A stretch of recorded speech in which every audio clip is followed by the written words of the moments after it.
Does gravity have a speed? It's not the kind of question you ask every day. But once it enters your mind, it refuses to leave. It settles in quietly, like a weight on the chest, small at first, but impossible to ignore once you notice it. You can feel gravity right now, even in the stillness of this moment. It presses you into the chair. It keeps your body from drifting. It ties you invisibly to the earth. You don't have to summon it. You don't have to think about it. It just is. So constant, so unbroken, that it seems absurd to imagine it ever needing time to arrive. And yet, doesn't everything take time? Sound takes time. A lightning strike happens, and only later does the thunder roll in. Light itself takes time. You see stars not as they are, but as they were years, centuries, millennia ago. The whole universe feels like a network of delays, every signal traveling at a speed, every moment reaching you secondhand. So what about gravity? Imagine this. The sun disappears, not in billions of years, not through some gentle fading of fuel, but instantly, impossibly gone. What happens to Earth? Do we continue our orbit for 8 peaceful minutes, just as the last sunlight still shines upon our world? And then, suddenly, as the final photons leave the sky, does gravity vanish too, like the floor being pulled away? Or is gravity different? Does it collapse the very moment the sun does, so that Earth flies off its track without delay, even before the last golden light has faded from the morning sky? It feels like a trick. Either answer, instant or delayed, sounds like a violation. If it's instant, then gravity outruns light, breaking the cosmic speed limit written into the fabric of physics. It means something can reach across the universe faster than photons, faster than anything else. If it's delayed, even by seconds, then the entire solar system should unravel, because planets move and their positions shift constantly. If gravity has to catch up, if it takes time to send the message of where something is, then Earth should always be orbiting the past position of the sun.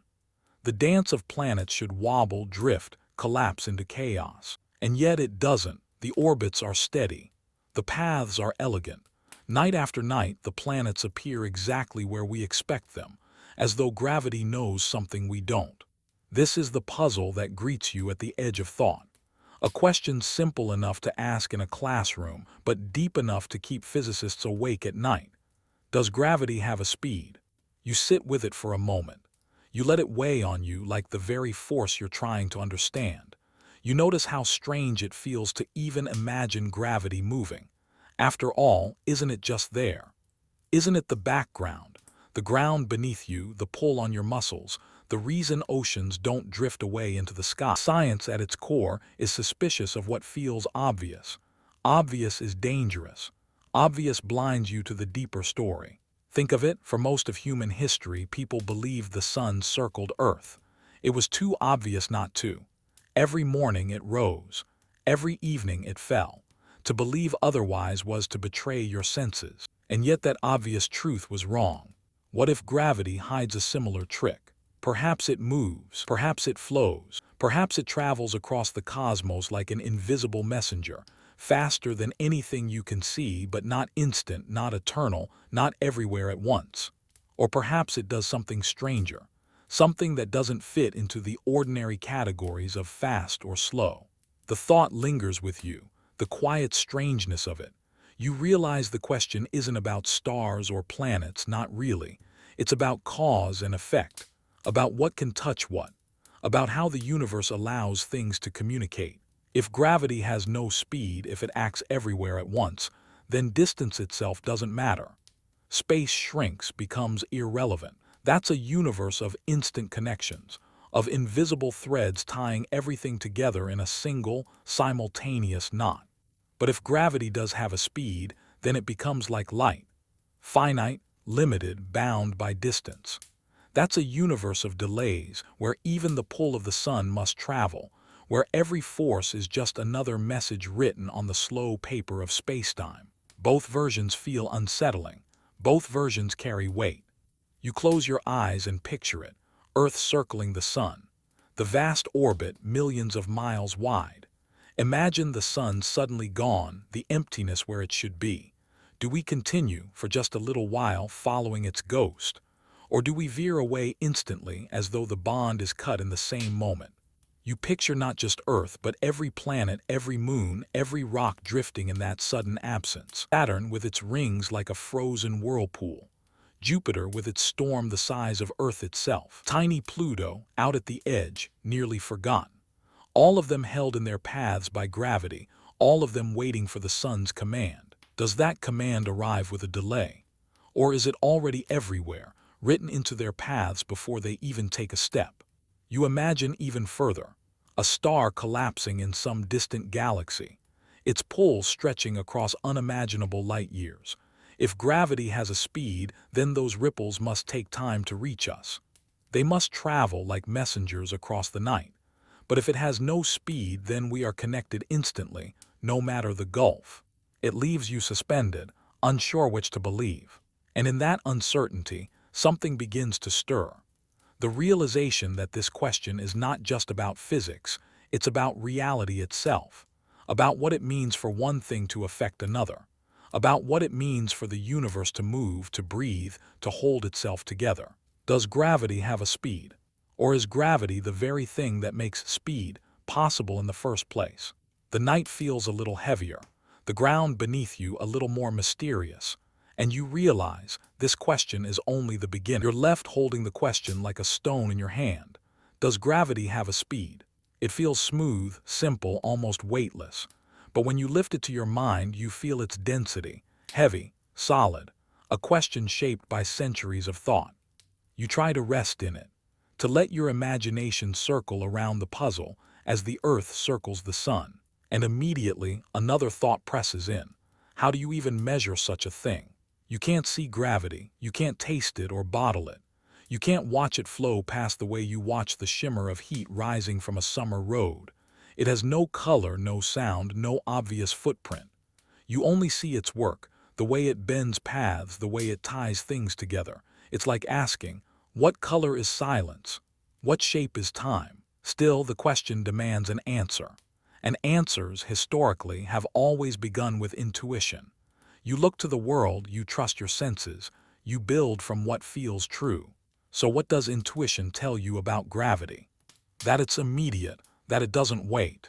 When you trip, you don't fall in slow motion, waiting for gravity to notice. When a rock slips from a cliff, it doesn't hang in the air until the signal arrives. Everything falls without hesitation, as though the earth is already aware of it, already reaching. It feels instantaneous. It feels absolute. And yet, you've been fooled before. Think about light. For most of human history, people thought light was instantaneous. How else could you explain the sun flooding the world each morning as though no distance had to be crossed? For thousands of years, philosophers and scientists declared, light has no delay. It's simply there. But then in the 17th century, a Danish astronomer named Ole Romer caught the universe in its trick. He watched the moons of Jupiter, their regular eclipses slipping ever so slightly out of sync, and realized the delays weren't errors. They were evidence. Light had a finite speed. Not infinite, not instant, but vast. So fast it had tricked the senses for millennia. What if gravity is playing the same game? What if it only feels instant because it moves at a speed so enormous, so beyond your daily reach, that your senses can't catch the delay? The idea rattles quietly in your chest. Imagine a bird taking off from a branch. To your eyes, gravity releases it instantly, letting it rise. But if gravity were slower than light, if it had to catch up, would you even notice? Would the bird have time to drift free, to slip out of Earth's pull for just a moment before the invisible hand tightened again? It sounds absurd, and yet that's the shadow the question casts. You let your thoughts wander further. What if you tried to build an experiment? Something grand, cosmic in scale, designed to measure the speed of gravity the way Romer measured the speed of light. What would you need? You'd need something massive enough that its gravity couldn't be ignored. Something that could change suddenly, violently, so the ripple of its influence might be caught in the act. You'd need stars collapsing, black holes colliding, cosmic dances written across the fabric of spacetime itself. But those are not easy experiments to run. You cannot snap your fingers and create a supernova. You cannot decide, on a Tuesday afternoon, to smash two black holes together just to see how fast gravity moves. So instead you wait, you watch, you ask the cosmos to reveal itself. And in the waiting, you feel the tension grow sharper. Because if gravity is instant, it threatens the laws of relativity, the principle that nothing outruns light, that no information travels faster than photons. And if it is not instant, then the elegance of planetary orbits becomes a mystery. The very system that has guided sailors, built calendars, and told us the time of planting and harvest for millennia should fall apart. It's like standing at the mouth of a cave, two tunnels stretching into darkness. Whichever one you choose feels wrong, and yet you must enter. The dilemma sharpens when you think about Newton. Isaac Newton, the man whose laws described gravity with such precision that they steered ships across oceans and launched rockets into the sky. Newton imagined gravity as a force, an invisible thread tugging between any two masses in the universe. He didn't pretend to know how it worked. He once admitted that gravity should be innate, inherent, and essential to matter, is to me so great an absurdity that I believe no man who has in philosophical matters a competent faculty of thinking can ever fall into it. And yet his equations worked. They explained the fall of apples and the paths of planets, but Newton's gravity had no speed. It simply existed everywhere always. If the sun moved, Earth should feel it instantly. If the sun vanished, the pull should vanish at once. It was a convenient picture, but even Newton himself found it unsettling. Action at a distance, one body influencing another across empty space with no delay, no medium, no messenger. That felt like magic, not science. And yet until Einstein, there was no alternative. You pause in that thought. You let yourself feel the strangeness of it. A man brilliant enough to unlock the motions of the cosmos, forced to accept that gravity seemed to act instantly, as though distance didn't matter at all. And now, centuries later, you're here with the same unease. The same question heavy in your chest. Does gravity have a speed? The night deepens around you. You feel the pull of the earth under you, steady, invisible, unrelenting. You think of the sun, blazing 93 million miles away, and wonder whether its pull is already here or still on its way, racing toward you faster than sight. And then another thought. If gravity does have a speed, then maybe, just maybe, the universe has left clues, little hints, tucked into the motions of planets, the timing of eclipses, the signals from stars. Perhaps the cosmos has been whispering the answer all along, if only you learn how to listen. But that's for later. For now, the question still lingers. A weight, a shadow, a puzzle at the edge of sleep. Does gravity have a speed? Or is it already everywhere before you even ask? And as the thought fades into silence, you feel the story just beginning to unfold. You're still holding the question, and by now it feels heavier.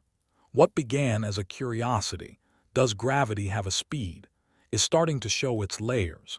You can sense that it isn't just a matter of physics, but of philosophy, of how the universe even communicates with itself. And perhaps that's why the question has lived for centuries, passed down like a torch from thinker to thinker. Every generation has stared at it, argued over it, and left it slightly unresolved. Close your eyes for a moment, and imagine stepping backward through time.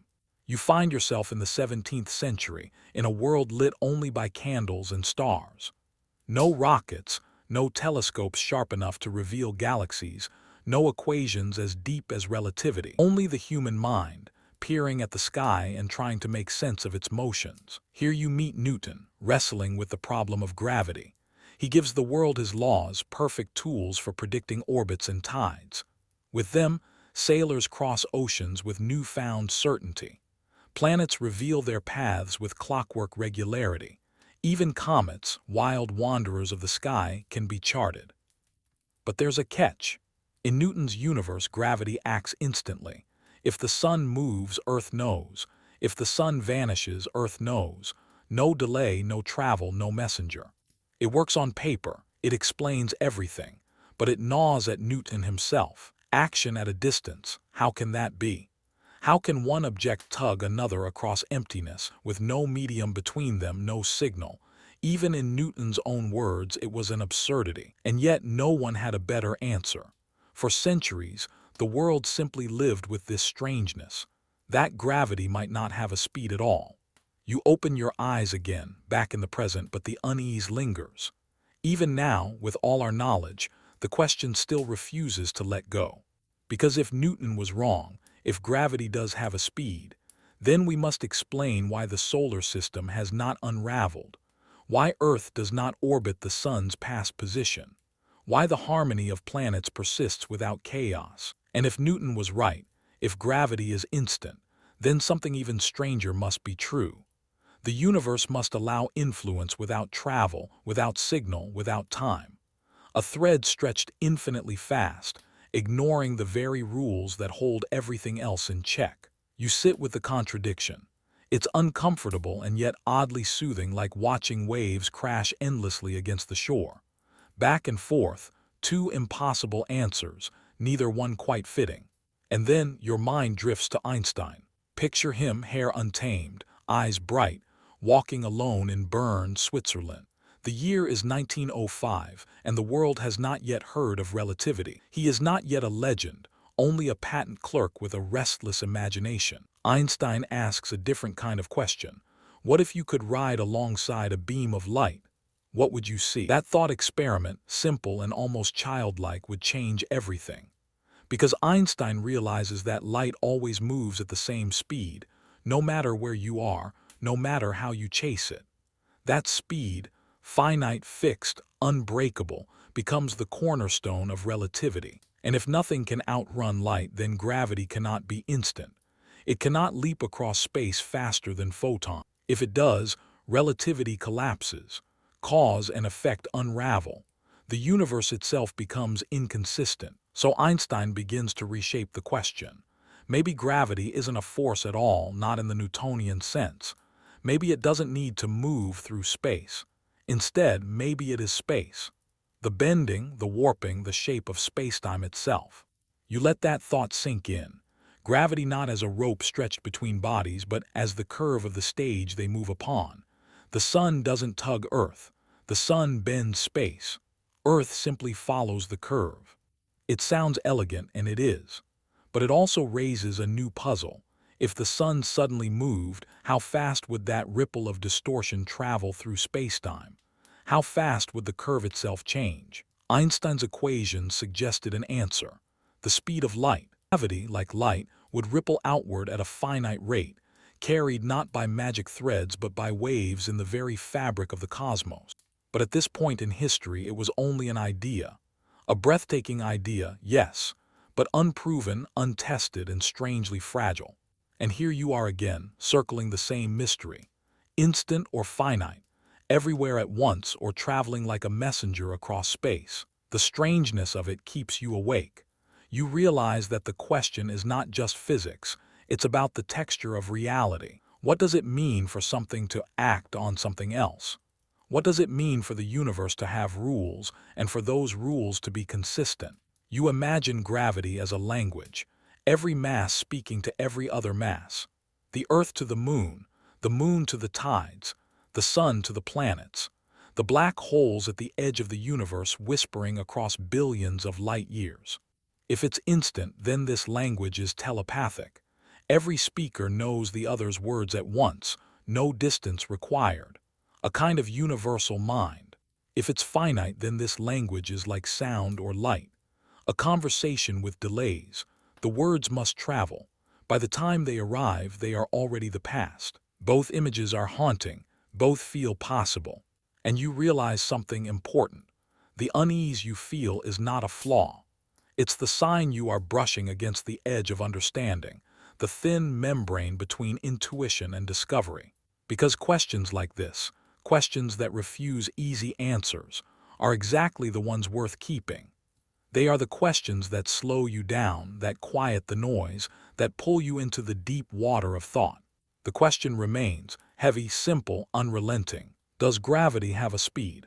You're not ready for an answer yet. Not fully. First, you must learn how your own intuition might betray you. How the obvious picture, the one that feels so clear and undeniable, can lead you astray. For now the night holds you steady, Earth presses against you. The stars keep their silent watch. The cosmos waits, patient as ever. The story is only beginning to unfold. You think you know how the world works. You let go of a stone and it falls.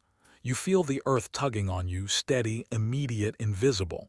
And so you assume gravity must be instant. How could it not be? That's the trap. Your intuition whispers certainty, but certainty has a way of betraying you. Think back to the childlike version of yourself, the one who once believed the sun orbited the earth. It felt obvious. Every morning the sun rose. Every evening it sank. You watch it cross the sky with your own eyes. The earth felt still. The sun moved. What could be more straightforward? And yet that simple certainty turned out to be an illusion. The earth was moving all along. Your senses gave you the wrong story. Gravity may be the same kind of trick. It feels immediate because in the scale of your daily life it might as well be. When you stumble, when a ball drops, when a bird takes flight, you don't notice any delay. If there is one, it is faster than you can measure, faster than your brain can process, faster than your body can doubt. But intuition is a poor tool in the face of the cosmos. The universe is not designed to feel comfortable. It is designed to exist. Imagine again the sun vanishing. In one picture, Earth flies off instantly, untethered. In the other, Earth continues as if nothing happened for 8 minutes, following the ghost of the sun's pull. Which one feels more right? Neither. Both feel impossible. And that's the point. Broken intuition is the doorway to deeper truth. You remind yourself, this is not the first time reality has punished certainty. Take light. For centuries, people insisted it traveled infinitely fast. How else could it illuminate the world the moment you struck a match? How else could the dawn arrive without delay? But then the truth arrived, not by intuition but by observation. Old Romer, watching Jupiter's moon Io vanish and reappear in its orbit, noticed that the timing drifted as Earth moved closer or farther from Jupiter. That tiny delay was the fingerprint of light's finite speed. Something as obvious as light, so immediate, so undeniable, turned out to be slower than we thought. Not slow in human terms, but finite. And suddenly the universe shifted. Distances became real. The cosmos stretched into time. What if gravity is about to play the same trick on you? Now imagine the solar system in detail. The sun, Earth, and the other planets locked in their orbits, each path carefully balanced by gravity's pull. Your intuition might tell you, if gravity takes time to travel, then each planet should orbit where the sun used to be, not where it is now. The system should wobble, drift, destabilize. But that doesn't happen. Everything stays precise, smooth, steady. Night after night, astronomers watch the planets and they obey the dance without a stutter. This is where your intuition protests. It says, the only way this works is if gravity is instant, but physics doesn't allow that. Relativity bars anything from outrunning light. If gravity moves faster than light, Einstein's universe collapses. So where does that leave you? It leaves you with the possibility that your entire picture of how forces work is flawed. That you've been thinking of gravity as a kind of rope, stretching between objects, tugging back and forth, when in fact it's something far stranger. You can almost feel the shift beginning, the ground softening beneath your assumptions. The simple story no longer holds. And that discomfort, that crack in certainty, is exactly what science thrives on. Because to truly ask whether gravity has a speed, you must first let go of the idea that you understand what gravity is. You pause here, let the silence settle, let the unease breathe. Your mind turns to the very word speed. It feels straightforward, distance divided by time, miles per hour, kilometers per second, how far, how fast. But when you try to apply that to gravity, the meaning begins to dissolve. Speed presumes motion. It presumes something traveling from one place to another. But what if gravity doesn't travel at all? What if it is not a signal but a condition? Not a message but a landscape. Think of standing on a hillside. You feel yourself pulled downward, not because the hill is sending you messages, but because the ground beneath you is tilted. Gravity might be like that, less a thread between objects, more the shape of the terrain itself. And if it is the shape of the terrain, then asking how fast it moves might be the wrong kind of question. Like asking how quickly blue travels or how fast silence runs. Your intuition rebels. You want gravity to be something tangible, something you can point to and say, here is its speed, here is its signal. But intuition has already failed you once, and it may fail you again.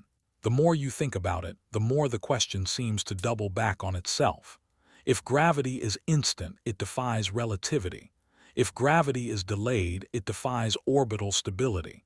If gravity is neither, then it is something stranger altogether. And isn't that the heart of science? Not to find comfortable answers, but to stand in the strangeness and let it stretch you. You remember Newton's discomfort, how he called action at a distance an absurdity, how even the man who gave the world its first great law of gravity could not bring himself to believe in its mechanism. You realize he was standing in the same uncertainty you are now. And then you remember Einstein's daring, how he refused to trust what felt obvious, how he allowed himself to imagine gravity not as a force, but as geometry. He broke intuition to build something deeper. You sit in that lineage now, a mind in the dark, unsettled, wrestling with a question that has outlived centuries. Does gravity have a speed? Or is the question itself the illusion? The air around you feels heavier as you consider it. You sense the floor beneath you as both ordinary and mysterious. Each breath is grounded by gravity's pull, and yet the mechanism behind that pull remains elusive, unsatisfying, open.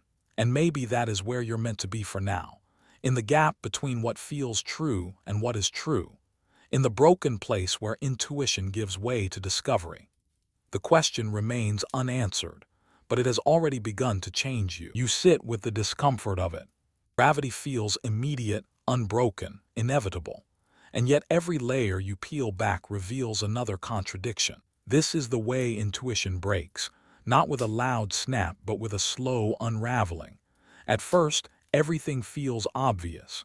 Then, under the weight of questioning, the obvious begins to feel suspicious. Finally, the certainty itself begins to crumble. And gravity is one of those ideas that seems obvious until you really look at it. Think again about your daily world. You drop a pencil, it falls. You leap, the earth pulls you back. You don't sense any delay. You don't wait for gravity to arrive. It's simply there, a background hum, so constant you don't even notice it most of the time. But daily life is a poor testing ground for cosmic truth. Your senses are tuned for survival, not for physics. They notice lions in the tall grass, not the fine structure of space-time. They let you catch a ball, not measure invisible ripples across galaxies. So you must look elsewhere for clues. You start with the planets. Earth circling the sun, Jupiter with its storms and moons, Neptune far at the edge, faint but steady, all of them locked in a dance that has endured for billions of years. If gravity took time to travel, if it lagged even slightly, then each planet should be pulled toward where the sun was, not where it is. A constant misalignment, like a dancer always half a beat behind the music. Over time, that should ruin the harmony. The orbits should wobble and drift, the system collapsing into chaos. But that doesn't happen. The planets glide with precision, their paths predictable for centuries. Their motion seems to say, gravity is not delayed. Gravity must be instant. And yet your intuition stumbles here, because relativity stands in the doorway, refusing to allow instant action.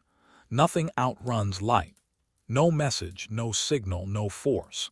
If gravity were truly infinite in speed, it would tear relativity apart. So you're caught between two impossibilities: the harmony of orbits demanding instantaneity, and the rules of relativity forbidding it. That's the fracture line. That's where intuition splits. And once you notice the crack, you begin to see it everywhere. Consider electricity and magnetism. For centuries, they were seen as separate phenomena, sparks and shocks on one side, compass needles and iron filings on the other. But then came Maxwell, showing that they were not separate at all, but two faces of one thing.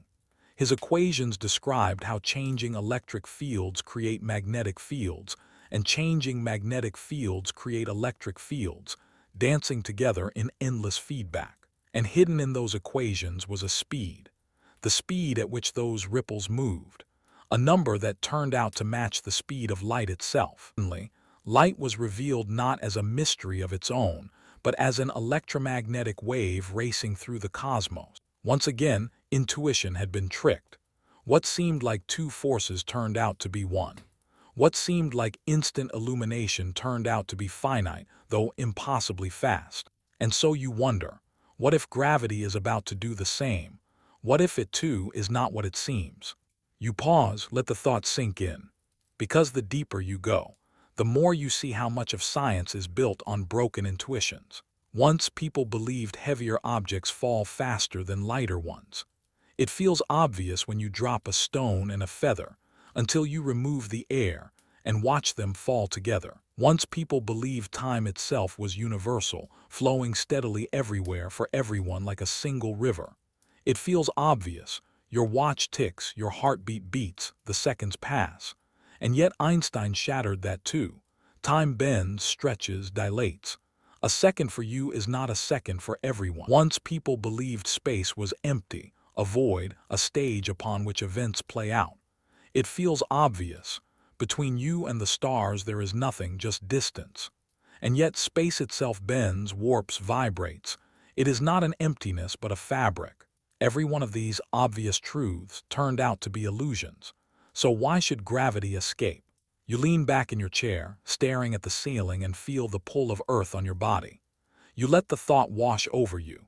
Perhaps even here, in this most familiar of sensations, you are being deceived. Perhaps gravity only feels instant because your senses are too slow, your perspective too narrow, your world too small. And then another thought sneaks in.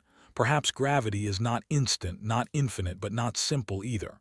Perhaps it is finite, but with subtle corrections that keep orbits stable. Perhaps it is a wave, not a thread, a ripple, not a rope. It is in this moment you begin to glimpse Einstein's vision, though only faintly. The idea that gravity is not a force sent from one body to another, but the curvature of spacetime itself. The sun doesn't send Earth a signal. The sun bends the very stage. And Earth follows that curve naturally without needing to be told where the sun is right now. It's a shift in thinking, a dismantling of the rope and pull intuition, a quiet suggestion that gravity may not need speed in the ordinary sense because it isn't traveling through space, it is space. But you're not there yet, not fully. For now, you're still in the breaking phase, still prying your fingers off the comfortable picture, still letting intuition dissolve. And that is not a quick process. It is slow, unsettling, even a little painful, like watching the ground beneath you crack, leaving you floating in midair. So you remind yourself again, broken intuition is the birthplace of discovery. The question remains, lingering, haunting, unresolved. Does gravity have a speed? Every instinct in you wants to answer, to pick a side, to settle the tension. But the truth requires patience. You must stay in the discomfort longer than feels natural until the old picture truly dissolves. The pencil falls, the planets orbit, the tides rise and fall. You feel the evidence of gravity every moment of your life. But what it is, how it moves, what it means, that remains hidden behind the veil of broken intuition. And tonight, at the edge of sleep, you are standing at that veil, looking through the cracks. The story continues. You've been circling the same question for a while now. Does gravity have a speed? And each pass around it feels different. At first it seemed simple, a yes or no, instant or delayed. But now, as you sink deeper, you realize the question is less like a doorway and more like a labyrinth. Every turn reveals another passage, another paradox. Your intuition, the compass you trust in daily life, is failing you here. And maybe that's the point. Because gravity, for all its familiarity, has always been deceptive. Take the moon. You see it rise, you see it fall, you see it tugging at the oceans and stirring the tides. It feels obvious that Earth pulls the moon and the moon pulls Earth.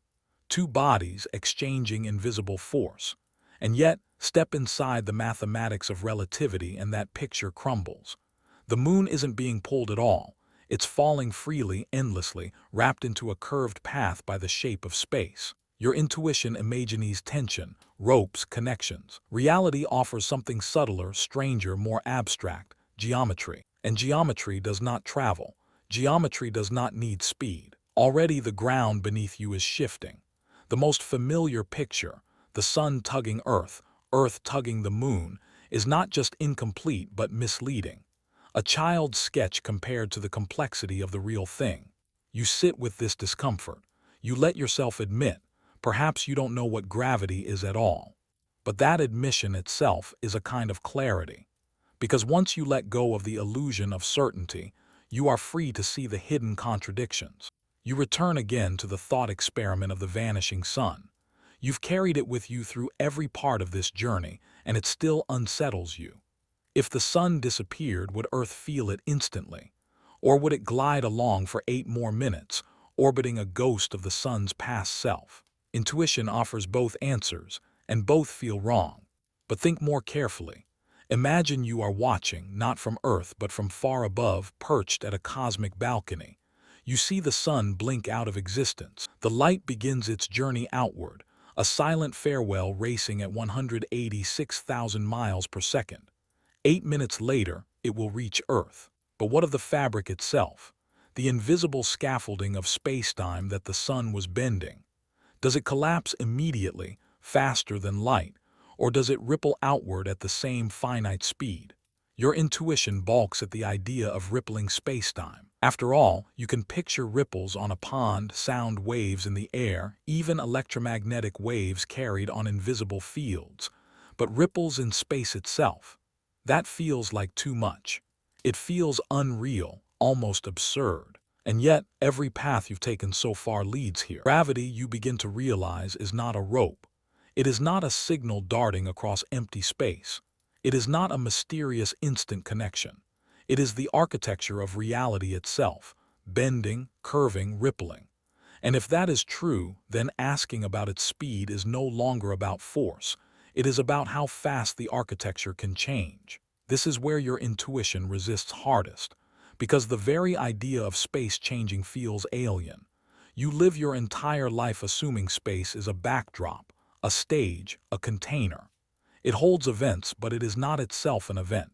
And now you're being told the stage itself can stretch, ripple, vibrate. No wonder intuition shatters here. But let yourself linger in the break.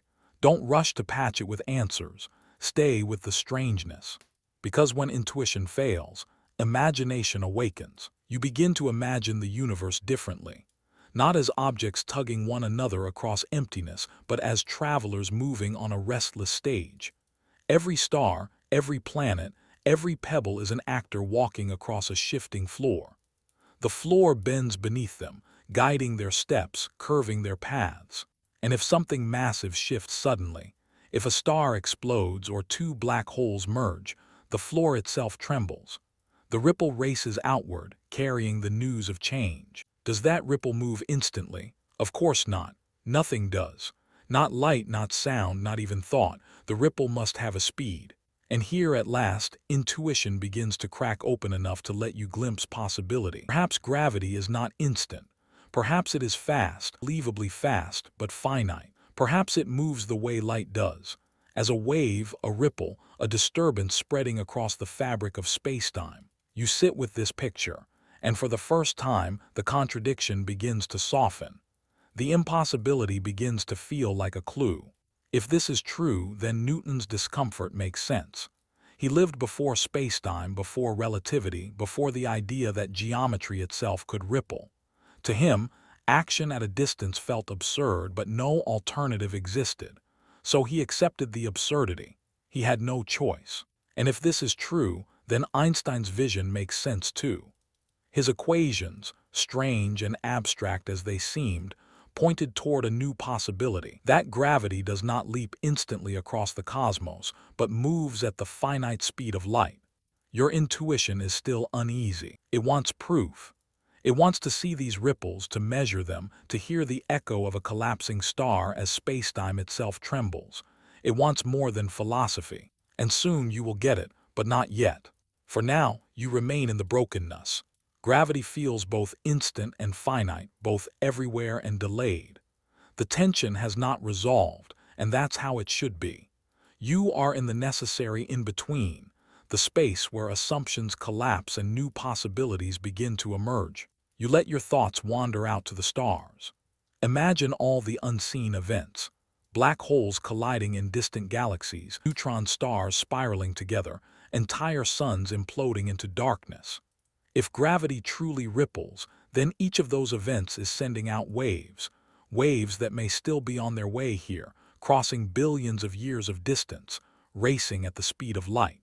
And somewhere in the silence of Earth, instruments are listening. But that comes later. That belongs to the evidence. For now, you remain in the paradox.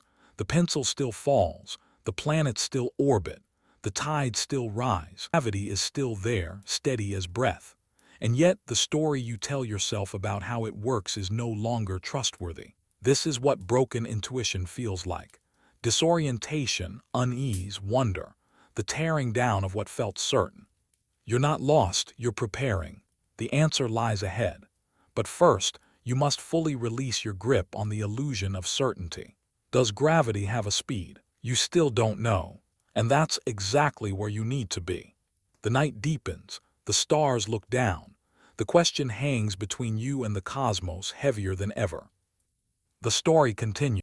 The question has unsettled you long enough. Does gravity have a speed? You've sat in the paradox. You felt the floor of certainty dissolve beneath your feet. And now, slowly, the universe begins to offer you clues. Because broken intuition is not the end. It's the beginning of evidence. You start, as all seekers must, by listening.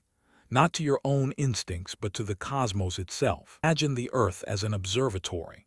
Not just the planet you stand on, but a listening post drifting through the dark. Every sunrise, every orbit of the moon, every eclipse of Jupiter's moons has whispered secrets. All you have to do is notice them. The first great clue came centuries ago, almost by accident.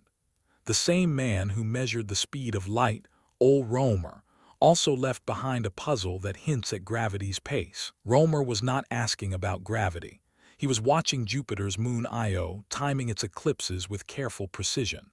As Earth swung closer to Jupiter, Io seemed to arrive early. As Earth swung away, Io lagged behind. The difference was not in the moon, but in the light. Light had a finite speed. It took longer to reach Earth when the distance was greater. Why does this matter for gravity? Because it showed the pattern. Delays can be measured. If light has a speed, then perhaps gravity does too. You only need a way to notice the lag. But gravity is elusive. Unlike light, it doesn't shine. It doesn't flicker. It doesn't announce itself with bursts of color. Its signals are quiet, hidden in the motion of planets and stars. So astronomers turn their eyes to the solar system. If gravity were truly instant, planetary orbits should look one way. If gravity had a finite speed, they should look another. The question became, which picture fits reality better? The evidence began to gather, piece by piece. Start with the outer planets. Uranus, Neptune, Pluto, faint points of light at the edge of our reach. Their paths are delicate, sensitive to the smallest tug. If gravity lagged noticeably behind, these worlds would wander from their predicted tracks. But they don't. Observations match predictions to astonishing precision. This at first seems to support Newton. Perhaps gravity really is instant. But then, a deeper look reveals something subtler. Relativity offers a correction, a delicate adjustment that accounts for the sun's motion, the planet's motion, and the finite speed of gravity together. The correction is invisible in everyday life, but in the language of equations, it keeps the orbit stable. And when the equations are tested, when astronomers track Mercury, Jupiter, Saturn, the predictions hold. Not Newton's infinite speed, but Einstein's finite one. Still, evidence in the solar system feels indirect. Planets are too regular, too steady. What you need is something more violent. A sudden change, a cosmic flare, something that would send ripples of gravity across the universe and let you measure their arrival. For a long time, this was impossible. The instruments were too crude, the events too distant, the signals too faint. Gravity, though powerful, hides its changes well. The Earth is flooded with light, radio, and cosmic rays, but gravity arrives as silence, subtle beyond measure. And yet, scientists began to try.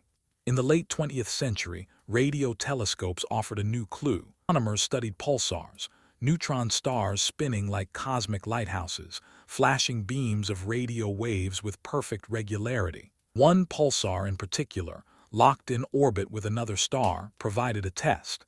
Its orbit was decaying slowly, as though energy were leaking away. Where was the energy going?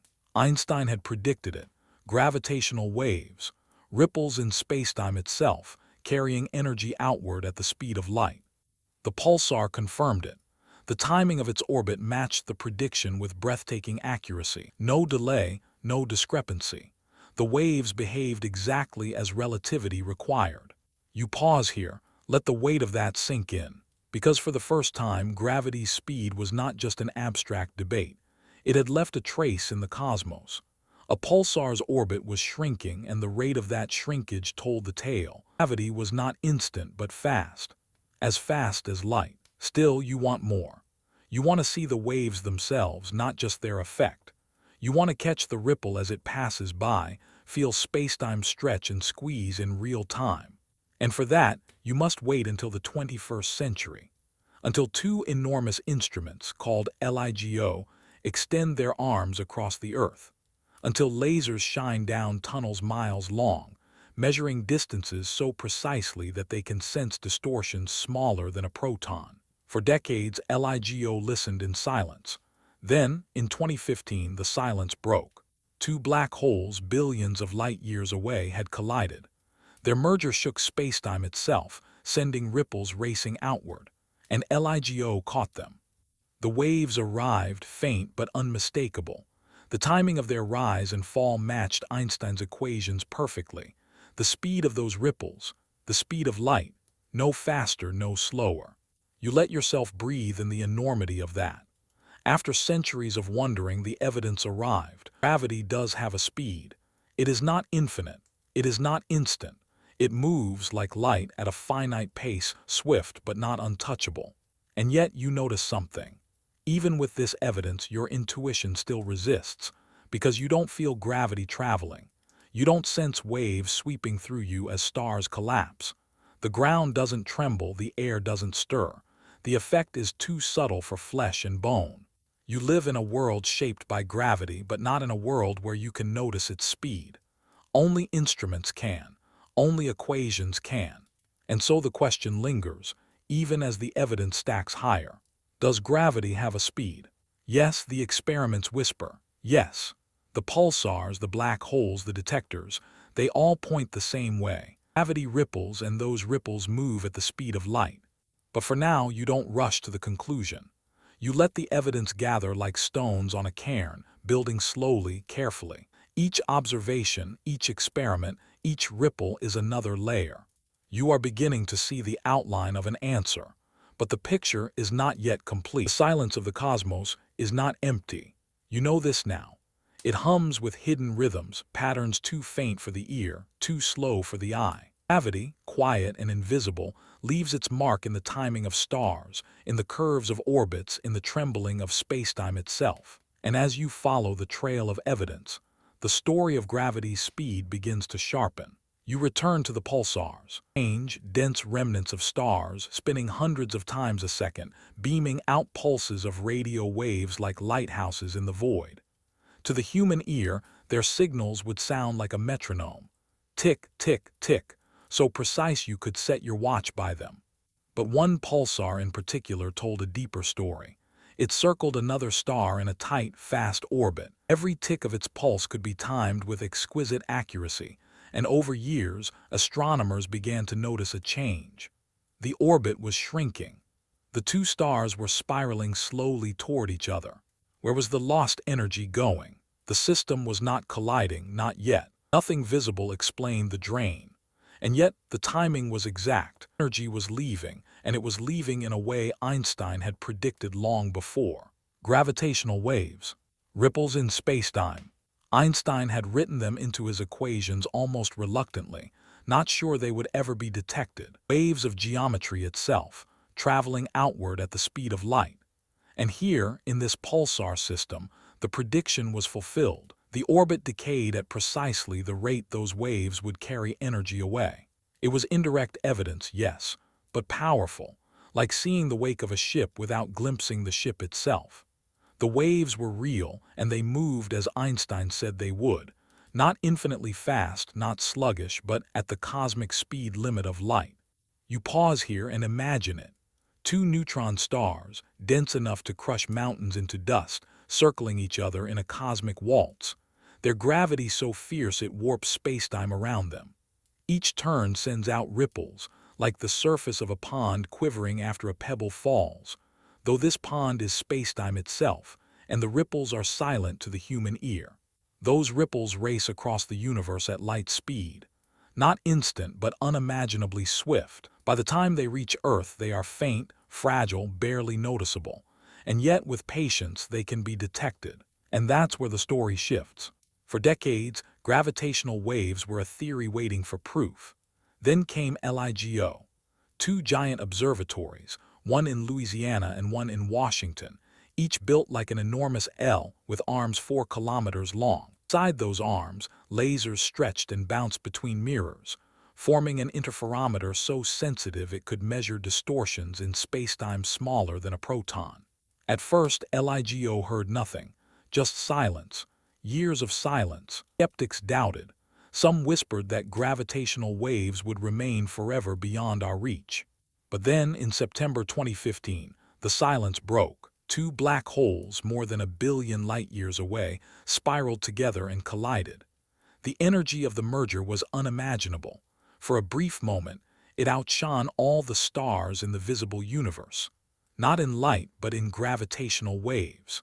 Those waves rippled outward, racing at light speed, washing across space until they reached Earth. When they did, LIGO's lasers trembled. The mirrors shifted by less than 1,000th the width of a proton, but it was enough. The signal matched Einstein's prediction perfectly. The rise and fall of the waves, the frequency, the amplitude, all exactly as theory demanded. And from that signal came the answer. The waves had traveled at the speed of light. Not faster, not slower. You sit with this moment. Humanity listening for the first time to the voice of spacetime itself. A silence broken by ripples that had crossed 1 billion years. Proof that gravity does have a speed. And yet science is cautious. One detection is not enough. LIGO listened again, and again, and again. Black holes merging, neutron stars colliding. Each event sent ripples across the void, and each ripple confirmed the same thing. Gravity travels at light speed. Still, the story deepens. Because not only did LIGO detect the waves, it sometimes detected them alongside light itself. In 2017, two neutron stars collided in a galaxy 130 million light-years away. First, LIGO felt the tremor of their gravitational waves. Seconds later, telescopes caught the burst of light. The two signals matched, arriving almost simultaneously after their long journey. Gravity and light, side by side, both racing at the same pace. It was the strongest confirmation yet. Not only does gravity have a speed, it shares the same cosmic speed limit as light itself. You pause again, you let the enormity settle. Because this means something profound. It means the universe is consistent, that the rules are woven deep, unbreakable. That nothing, no signal, no force, no ripple, moves faster than light. Even gravity obeys the law. But it also means something more intimate. It means when a star collapses, when black holes merge, when spacetime trembles, the news does not reach you instantly. It takes time. The ripple must travel. The cosmos is connected, but not all at once. And so you live in a universe of delays. Every tug, every pull, every wave of gravity arrives after a journey. The sun holds you now not because its gravity is instant, but because the spacetime around it bends, and that bending itself updates at light speed. It is not the rope your intuition imagined. It is the geometry itself, rippling outward with a finite pace. And the evidence is no longer just abstract. It is not just numbers in an equation or whispers in a telescope log. It is real, observed, measured. The binary pulsar, the black hole mergers, the neutron-star collision.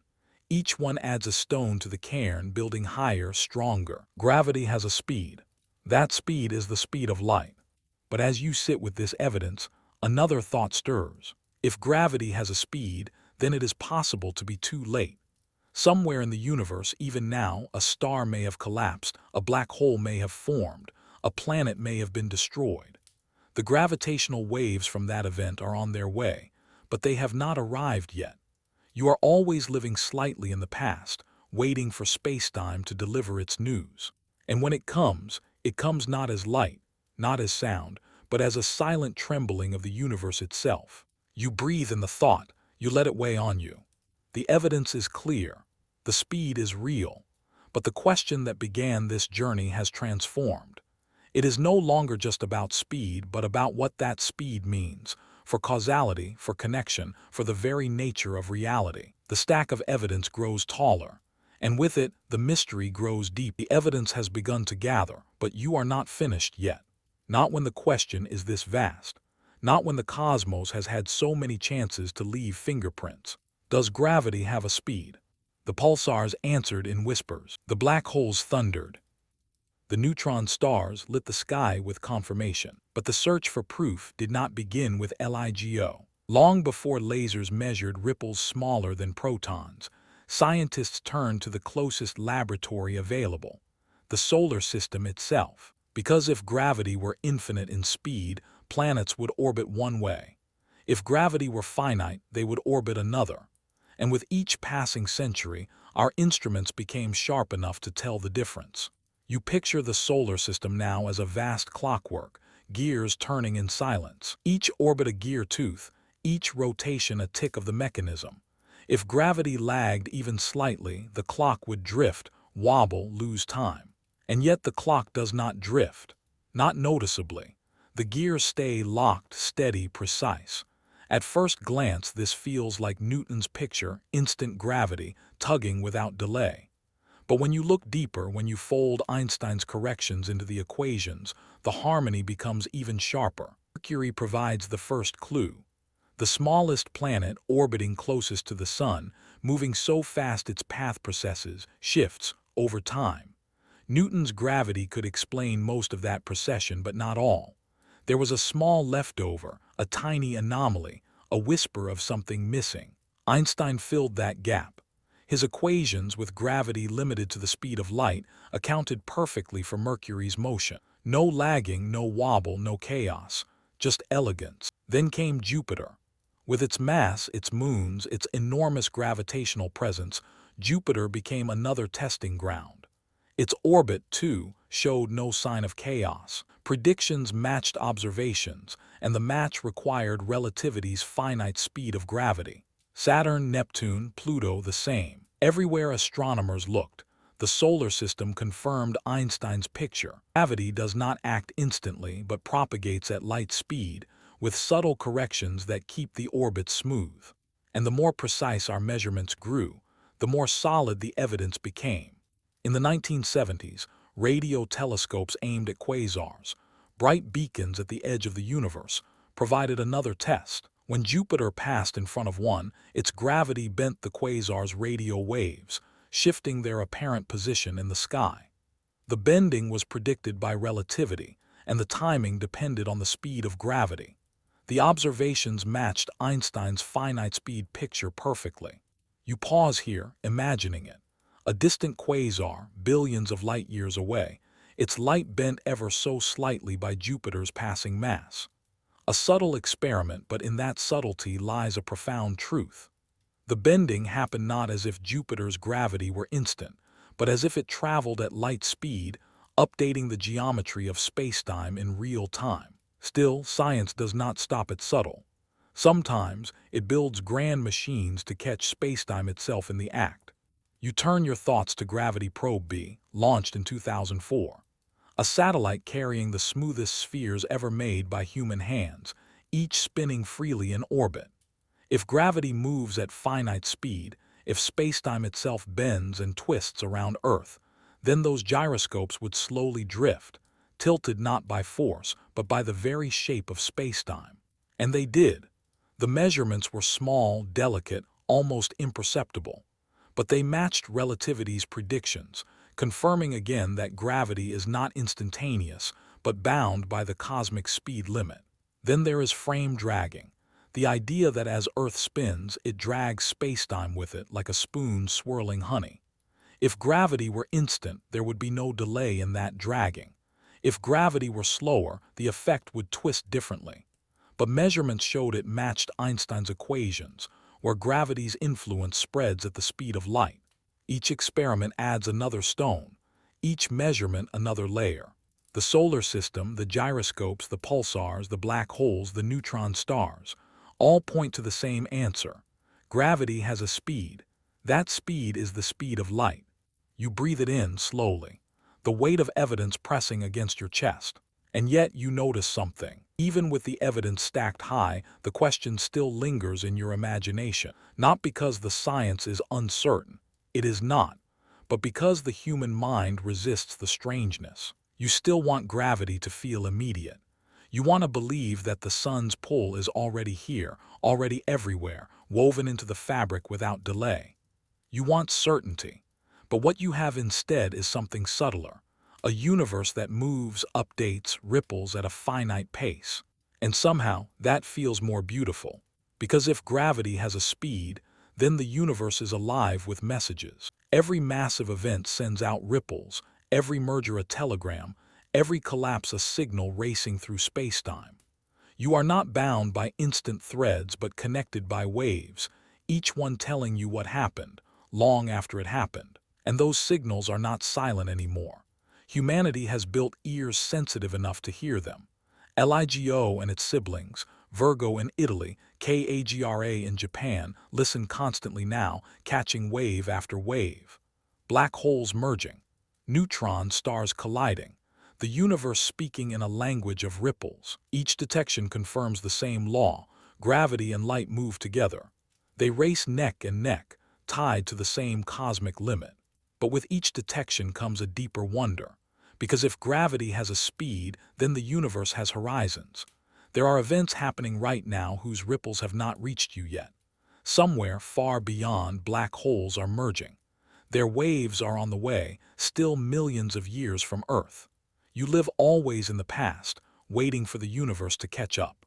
And in that waiting lies a kind of humility. You are not at the center of events. You are a listener, receiving news long after it was written. Every tug, every ripple, every message arrives on delay. The evidence is stacked now, high and heavy, enough to crush the illusion of instant gravity, enough to silence doubt. But it does not crush wonder, it deepens it. Because the answer is not just that gravity has a speed. The answer is that you live in a universe where nothing is instant, where even the most fundamental connections take time to travel. Cause and effect stretch across the cosmos, tied together by finite messengers. It is a slower universe than intuition once imagined, but a richer one. You let the thought settle in your body. You feel Earth's pull, steady as breath. You imagine the sun's bending of spacetime, rippling outward at light speed. You imagine black holes merging, their waves on their way, silent messengers you may never live to detect. The evidence has spoken, the stack is high, the picture is clear. Gravity has a speed, the speed of light. And yet, somehow, the question still feels open. Not because of doubt, but because of scale. Because every answer in science once reached opens new doors you did not expect. By now, the evidence is thick around you. It feels like standing in a vast library, every shelf stacked with confirmations, every book another experiment, another measurement, another whisper of proof. The story they tell is consistent, insistent. Gravity does not act instantly. It moves, it ripples, it has a speed. And that speed is the speed of light. You followed the trail from Mercury's orbit to pulsars spiraling together, from Jupiter bending the light of distant quasars to black holes colliding in the dark.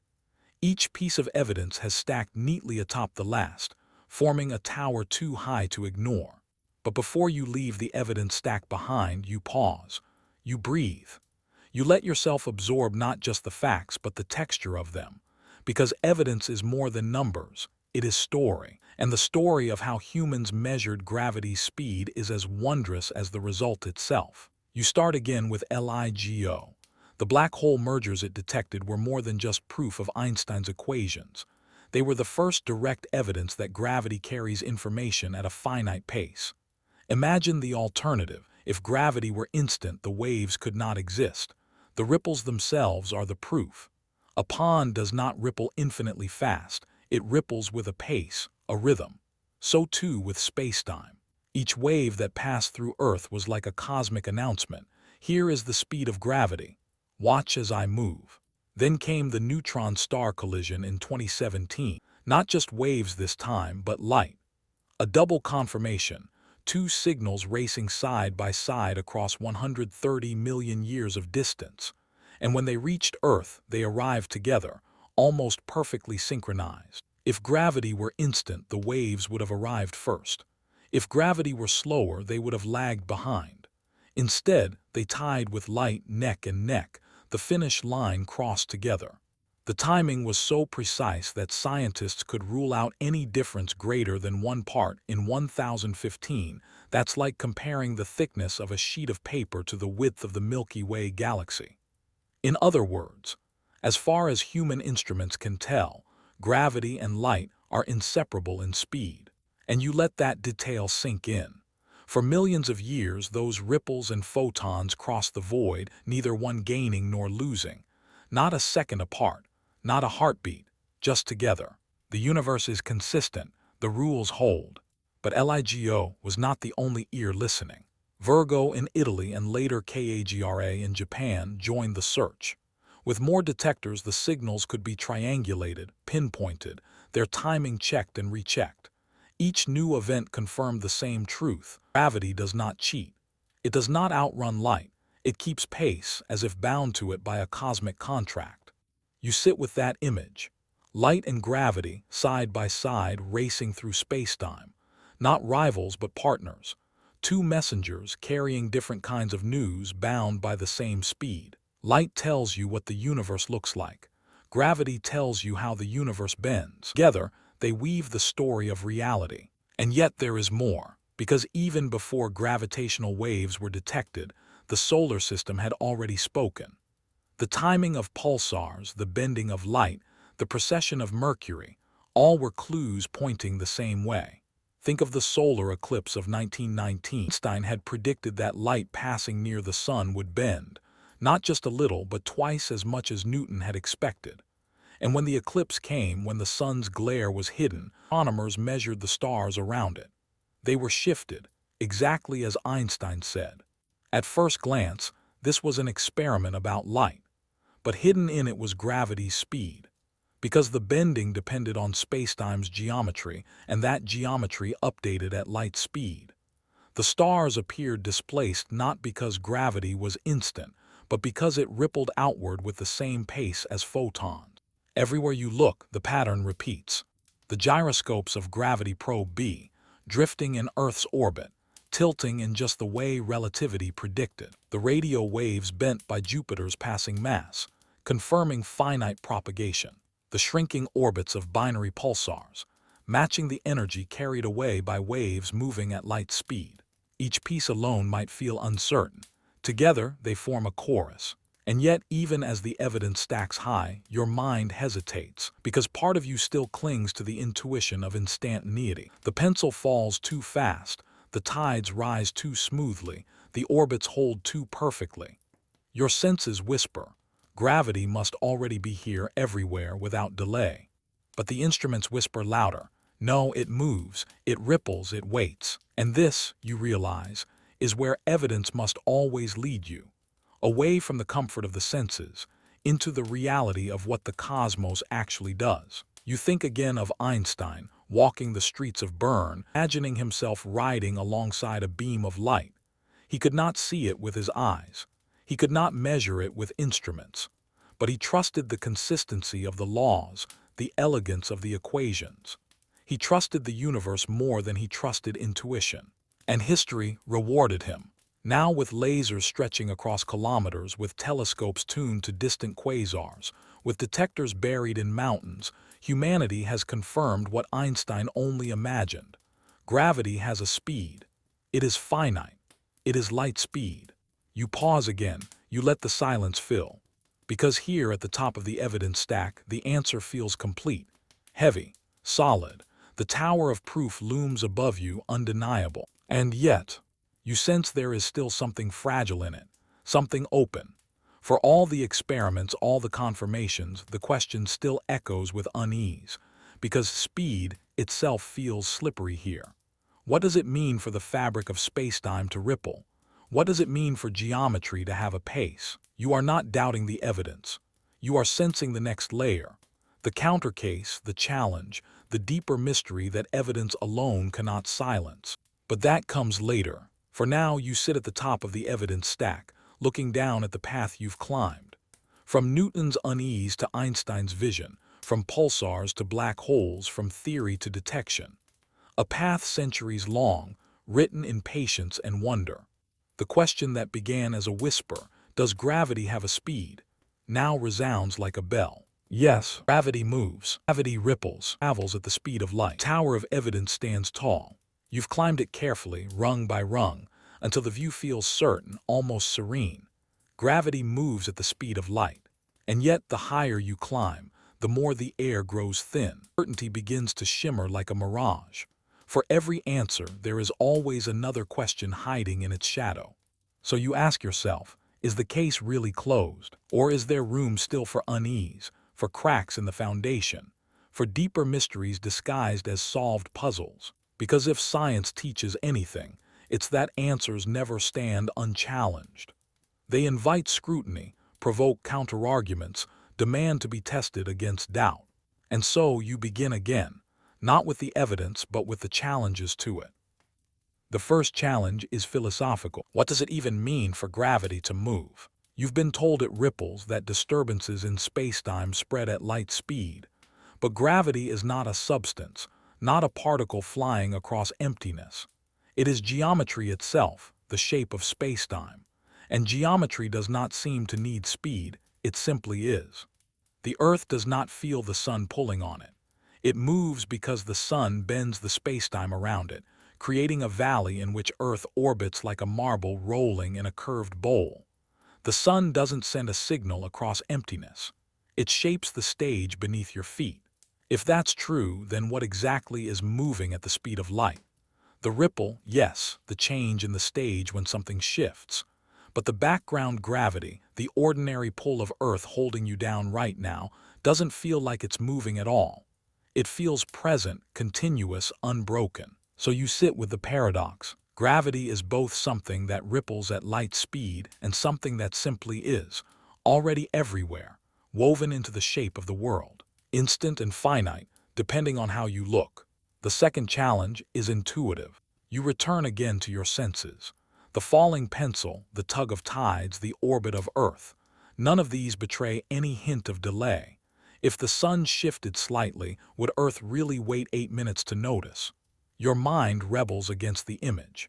And even though the experiments say otherwise, your intuition insists gravity must already be here, present, immediate. Otherwise, how could the world hold together so smoothly? It's the same stubborn resistance that made people believe light was instant for millennia. Evidence eventually won, but the intuition never fully died. And maybe with gravity, the intuition will resist forever, gnawing at the edges of proof. The third challenge is theoretical. Einstein's equations say gravitational waves travel at light speed. The experiments confirm it, but physics is not finished. There are theories beyond Einstein's, extensions and alternatives that tweak the rules. Some propose that gravity might, under certain conditions, travel faster than light, not in the form of waves we can detect, but in the deep equations that govern the cosmos. Others suggest that gravity might be carried not just by spacetime itself, but by a particle, something like the photon of light but for gravity. A graviton. If gravitons exist, could they cheat the rules? Could they slip faster than light through dimensions we cannot see? These are speculations, yes, but science thrives on speculation tempered by proof, and until proof silences them, the speculations remain. The fourth challenge is cosmological. Look outward, past the galaxies, to the scale of the entire universe. Here, the question of gravity's speed becomes tangled with the question of expansion. The cosmos is stretching, space itself growing wider every moment. Galaxies drift apart not because they are moving through space, but because space itself is ballooning between them. At this scale, what does it mean for gravity to have a speed? If spacetime itself is expanding, if the geometry itself is changing, then the rules of propagation grow blurry. Some cosmologists whisper that gravity might leak into other dimensions, spreading faster or slower than light across higher dimensional space. The experiments we have, the pulsars, the black holes, the neutron stars, all test gravity in local contexts. But what if the cosmos at its largest scale plays by different rules? The question lingers like a shadow. Does the speed of gravity hold everywhere, or only here in the neighborhoods where we can measure it? The fifth challenge is existential. If gravity has a speed, it means you are always behind, always waiting. Every pull, every ripple, every event in the universe reaches you late. You orbit not the sun as it is, but the sun as it was 8 minutes ago. You feel not the galaxy as it is, but the galaxy as it was thousands of years ago.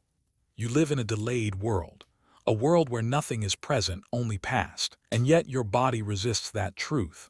It feels the Earth's pull now. It feels the sun's gravity now. The delay is imperceptible, the lag hidden beneath experience. So which is more real? The immediacy of your senses, or the delay written into physics? The answer is both, the experience and the equation, the instant and the finite. And so the countercase takes shape. Gravity has a speed, yes, but it also feels instant. It ripples like waves, yes, but it also rests as geometry. It is bound to light speed, yes, but perhaps only within the boundaries of Einstein's vision, not beyond. The tower of evidence stands tall, but it is not unshakable.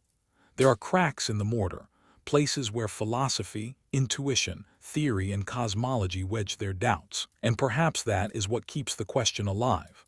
Not because the science is weak, but because reality is deep. You close your eyes and let the paradox breathe. Gravity is both messenger and stage, both ripple and presence, both finite and eternal. And in that doubleness lies its mystery. The question does not collapse, it expands. Does gravity have a speed? Yes and no, and something beyond. The countercase does not whisper. It leans forward, steady and insistent, reminding you that even the strongest towers of evidence can tremble if the foundation beneath them shifts. You've spent hours stacking proof, pulsars ticking, black holes colliding, neutron stars bursting into both waves and light. Each experiment confirmed the same truth, that gravity travels at light speed. And yet, the countercase begins with a simple question. What if we've misunderstood what speed means at all? Think back to your earliest pictures of the universe. A ball flies through the air, it moves. A ripple spreads on a pond, it travels. Speed is distance divided by time, straightforward, measurable, solid. But gravity is not a ball. It is not water. It is spacetime itself, the bending of the stage on which everything unfolds. So when you say gravity has a speed, what exactly are you describing? The ripple, the change, the background, or the geometry that already exists everywhere? When a star collapses, yes, the ripple of its death races outward at light speed. But the quiet gravity of Earth, the steady pull you feel right now, is not a ripple. It is the shape of the stage, already here, already bent. Does that need to travel, or is it simply present? The countercase insists on this distinction. The waves may have speed, but the field feels timeless. Already the certainty wavers. Now step further into speculation. For a century, physicists have suspected that gravity might not be the final word, but a shadow of something deeper. Quantum mechanics, with its particles and probabilities, refuses to sit neatly beside Einstein's smooth fabric of spacetime. Somewhere, the two must merge, or collapse. And so some imagine the graviton, a particle of gravity just as the photon carries light. If gravitons exist, then gravity is not merely geometry, but a quantum field. And quantum fields have their own peculiarities. Could gravitons move faster than light? Could they slip through dimensions our senses cannot touch, reaching instantly across distances where waves would take eons? Some theories of quantum gravity suggest shortcuts, wormholes, or hidden geometries where speed itself loses meaning. No one has caught a graviton. Perhaps no one ever will. But the possibility hangs in the air, a quiet rebellion against the neatness of Einstein's light-speed waves. And then there are the cosmologists, staring not at black holes or pulsars, but at the entire universe. The cosmos is expanding. Galaxies drift apart not because they move through space, but because space itself stretches. And here, on this vast scale, the rules begin to blur. If space is expanding faster than light between distant galaxies, what happens to gravity? Does it stretch too, carried outward with the expansion? Or does it cut across the growing void instantly, binding what light cannot reach? Dark energy complicates the story further. A force, or something like a force, accelerating the universe's growth. Could gravity itself leak into extra dimensions, weakening with distance, changing speed depending on scale? Some theories suggest that gravity's apparent weakness compared to other forces may be because it is diluted, spread thin across hidden realms beyond our view. And if that's true, then the speed of gravity may not be universal. It may be context, scale, dimension. A law with exceptions, waiting in the wings. The countercase thrives on this uncertainty. Even in Einstein's universe, there are puzzles. Think of black holes again. At their heart lies a singularity, a point where spacetime curves infinitely, where the equations break. Here, the very language of relativity collapses. What happens to gravity at that boundary? Does it still move at light speed? Or does speed itself dissolve into meaninglessness? Imagine two black holes merging. The waves LIGO hears are the tremors of their dance, but at the singularity itself, what is gravity doing? No one knows. The countercase whispers. Perhaps gravity at its deepest core is stranger than we can measure. There is another challenge too, quieter but no less unsettling: causality. If gravity moves at the speed of light, then there is always a delay. You orbit the sun not as it is, but as it was 8 minutes ago. You feel the pull of stars not as they are, but as they were years, centuries, millennia ago. But how does the universe stay stable if everything is lagging? Why don't the planets drift, pulled toward ghosts of the past? Einstein's equations resolve it elegantly, adjusting the geometry so that orbits remain smooth despite the delay. But your intuition still resists. It feels patched, fragile, a trick of math holding together a reality that should collapse. The countercase feeds on that unease.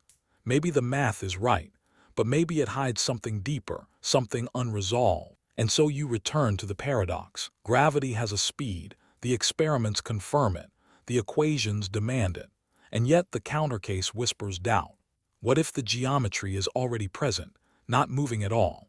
What if gravitons slip through dimensions, faster than light unseen? What if the cosmic scale bends the rules, letting gravity behave differently in the vastness of expansion? What if singularities hide truths that make speed meaningless?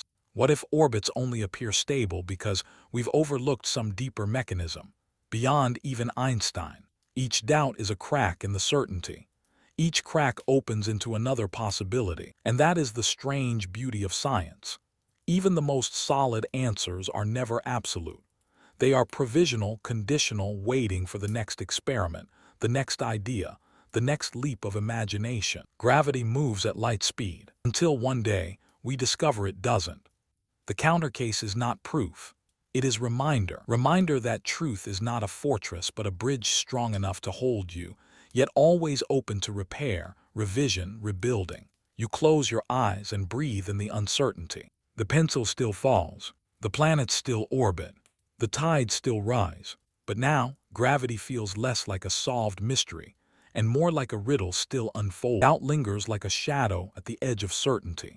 You've heard the evidence stacked high, neat, and convincing. But the countercase is not satisfied. It circles back, probing the cracks, testing the walls of the fortress Einstein built. Because every theory, no matter how strong, must face the whisper of what if. And gravity, of all forces, invites the whisper loudest. Begin again with the thought experiment. Imagine the sun disappears. You've carried this image with you since the beginning. The burning sphere vanishes in an instant. The question waits. Does Earth continue for 8 minutes in orbit, or does it fly off immediately? Einstein says 8 minutes. Relativity demands it. The ripple of change in spacetime takes time to reach Earth, bound by light speed. But what if Einstein is wrong? What if Earth reacts instantly? Not to the sun as it was, but to the sun as it is now. What if the connection is immediate, unbroken, timeless? Some physicists have dared to ask this, even in recent decades.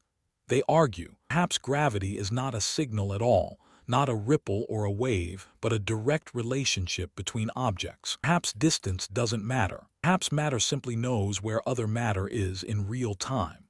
It sounds absurd. Newton himself recoiled from such action at a distance. But the absurdities of physics have a way of returning, wearing new disguises. Could instant gravity still have a foothold, hiding behind the equations, masked by the elegance of relativity, but waiting to be revealed? The counter case asks you to keep the door open, even if just a crack. Now widen the view. Think about quantum entanglement. Two particles created together, separated by distance. Measure one and the other responds instantly, no matter how far apart, faster than light, outside time. Einstein called it spooky action at a distance. He disliked it, distrusted it, but experiments confirm it. Is real. So if particles can share information instantly, beyond the speed of light, why not gravity? Could gravity be another kind of entanglement? Not a force that travels, but a connection that simply exists across space. Most physicists insist the analogy fails. Entanglement does not transmit usable information faster than light. It is not a signal. It cannot break causality. But the thought persists. The whisper lingers. If nature allows even one kind of instant connection, why not another? Step deeper into alternative theories. There are models of the universe where gravity is not fundamental at all, but emergent. Like temperature, which is not a single thing but the collective vibration of particles. Gravity may be the result of deeper rules we cannot yet see. In these models, the speed of gravity might not be fixed. It might vary. It might, under some conditions, even leap beyond light. Other theories suggest gravity is tied to the fabric of higher dimensions. In these extra spaces, speed may lose its meaning. Distances might fold, passages might leap, gravity might slip behind the curtain, moving instantly where light cannot follow. None of this is proven. Much of it may never be proven.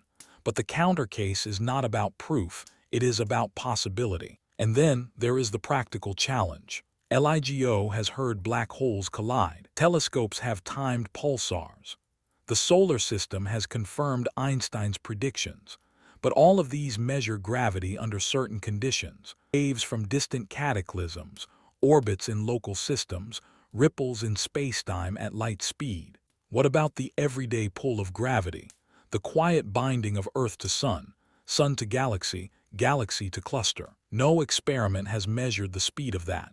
Not directly. We infer it, we assume it, we trust the equations. But the pull itself, the steady background gravity, has never been caught moving. It may be light speed. It may be instant. It may be something stranger still. The counter case leans on this absence. Proof of waves does not prove everything. The stage may ripple at light speed, but the stage itself, does it move? Or is it simply there? The paradox grows sharper when you look at causality itself. If gravity moves at light speed, then no influence can travel faster. But if it were instant, then cause and effect might break. Information could leap across the cosmos, connecting events with no delay.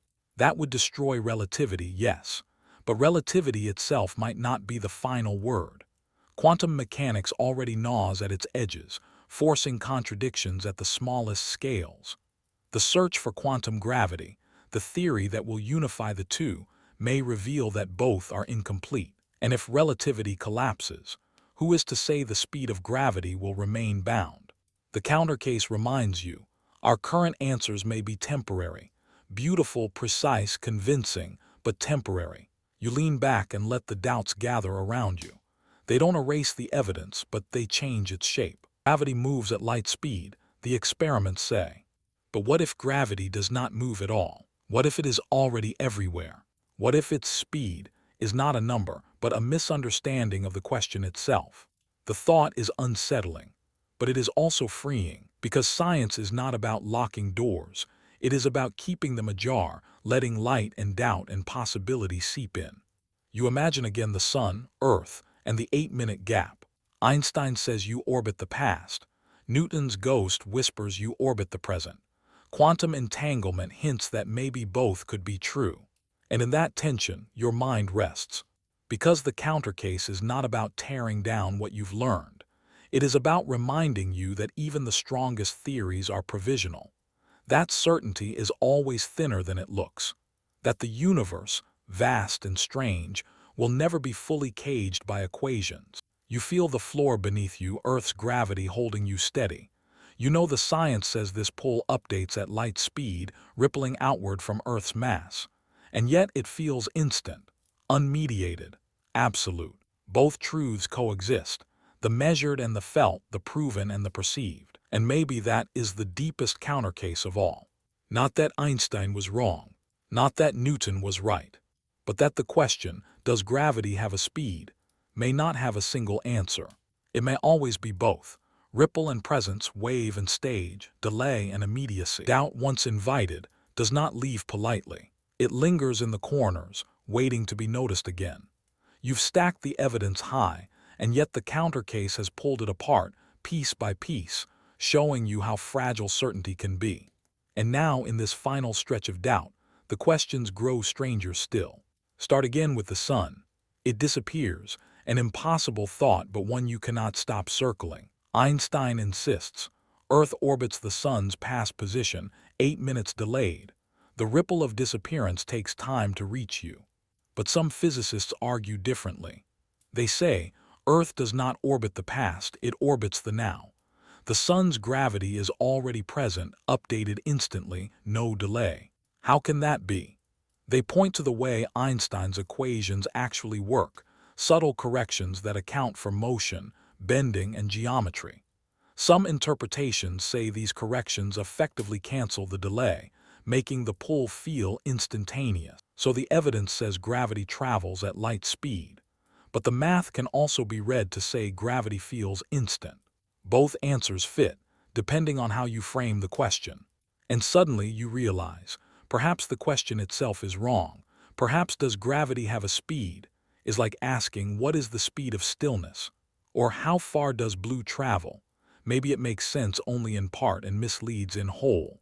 Step into another paradox, quantum mechanics, relativity, two great pillars of science, standing side by side but refusing to join hands.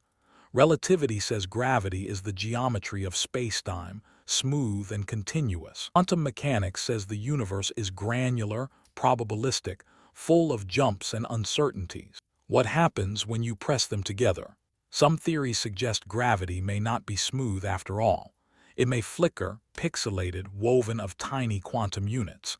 If that's true, then waves are not smooth ripples but stuttering pulses. Does a pulse have speed the same way a wave does? Or does it leap, skipping the rules hidden in the quantum noise? Others suggest spacetime itself may not be fundamental. It may emerge from deeper rules we do not yet know. If so, gravity's speed may not be universal. It may depend on those hidden rules, shifting in ways relativity cannot imagine. And then there is entanglement again. Instant connections across space. If the universe already tolerates such non-local bonds, perhaps gravity too is not a traveler, but a connection outside time. Einstein himself called entanglement spooky. Maybe gravity is the spookiest of all. Now, widen the lens further, to the cosmos itself. The universe is expanding. Not slowly, but accelerating. Galaxies rush away from us, carried on the swell of space itself. At great distances, they move faster than light, not because they are breaking the speed limit, but because the fabric between us stretches too quickly. And here the question sharpens. What is gravity's speed on that scale? If a galaxy beyond the cosmic horizon were to vanish, would we ever know? Its light will never reach us, its gravitational waves will never arrive. Are we bound to it at all?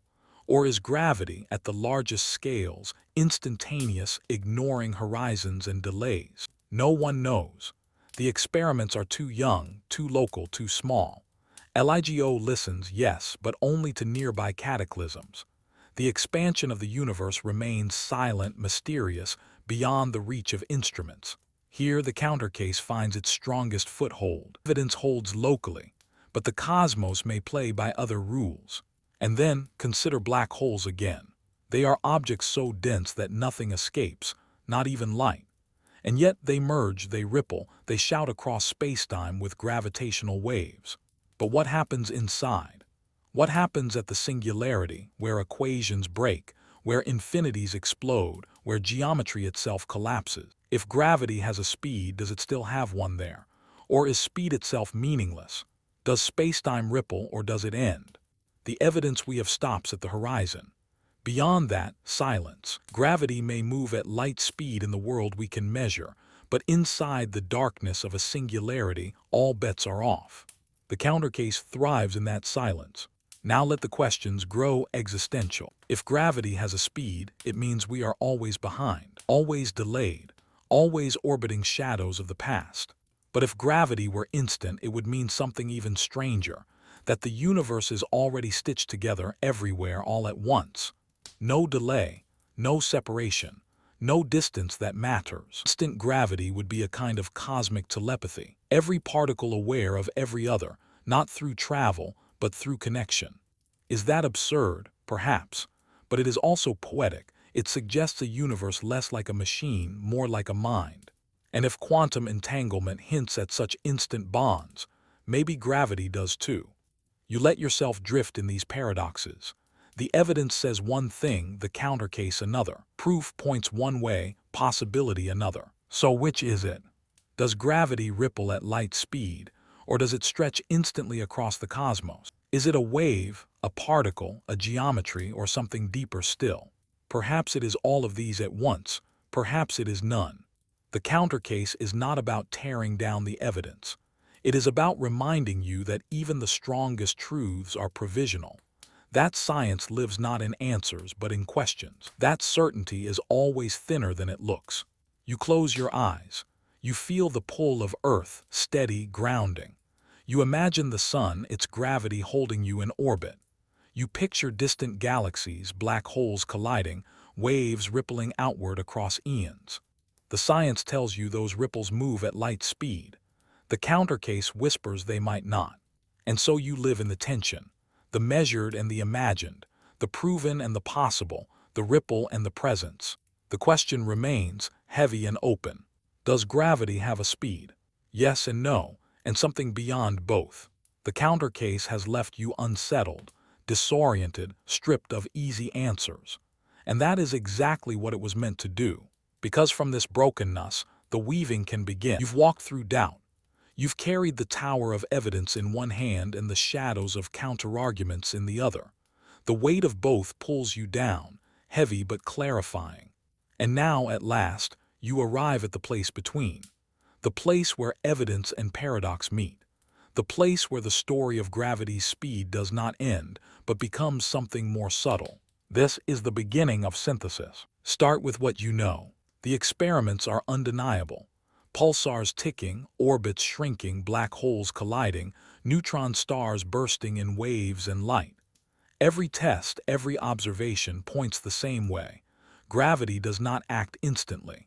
It ripples, and those ripples move at the speed of light. This is the bedrock, the part of the story you can stand on. But bedrock is not the whole landscape. Around it swirl questions, paradoxes, mysteries. The countercase has shown you that even a truth can feel incomplete. So synthesis asks, how do you hold both? One way is to separate the layers. There is the field of gravity, the quiet, steady geometry that binds you to Earth, that holds planets in orbit, that bends light around stars.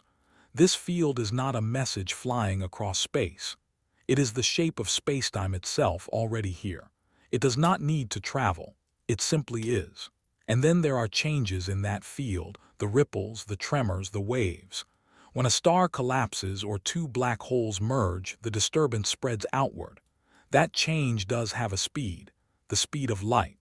So the paradox begins to soften. Gravity is both present and propagating, both immediate in its background and finite in its changes, instant and delayed depending on what you mean.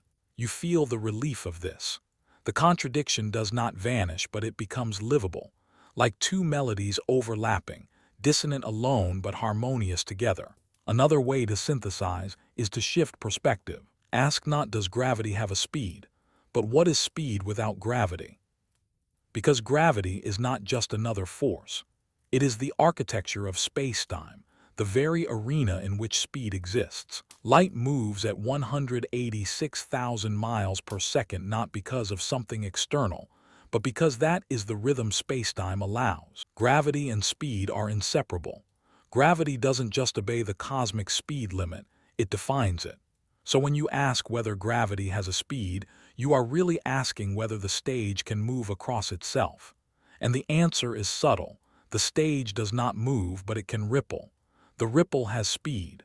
The stage has presence. You pause, letting this thought settle. It feels both strange and obvious, like remembering a word that was on the tip of your tongue all along.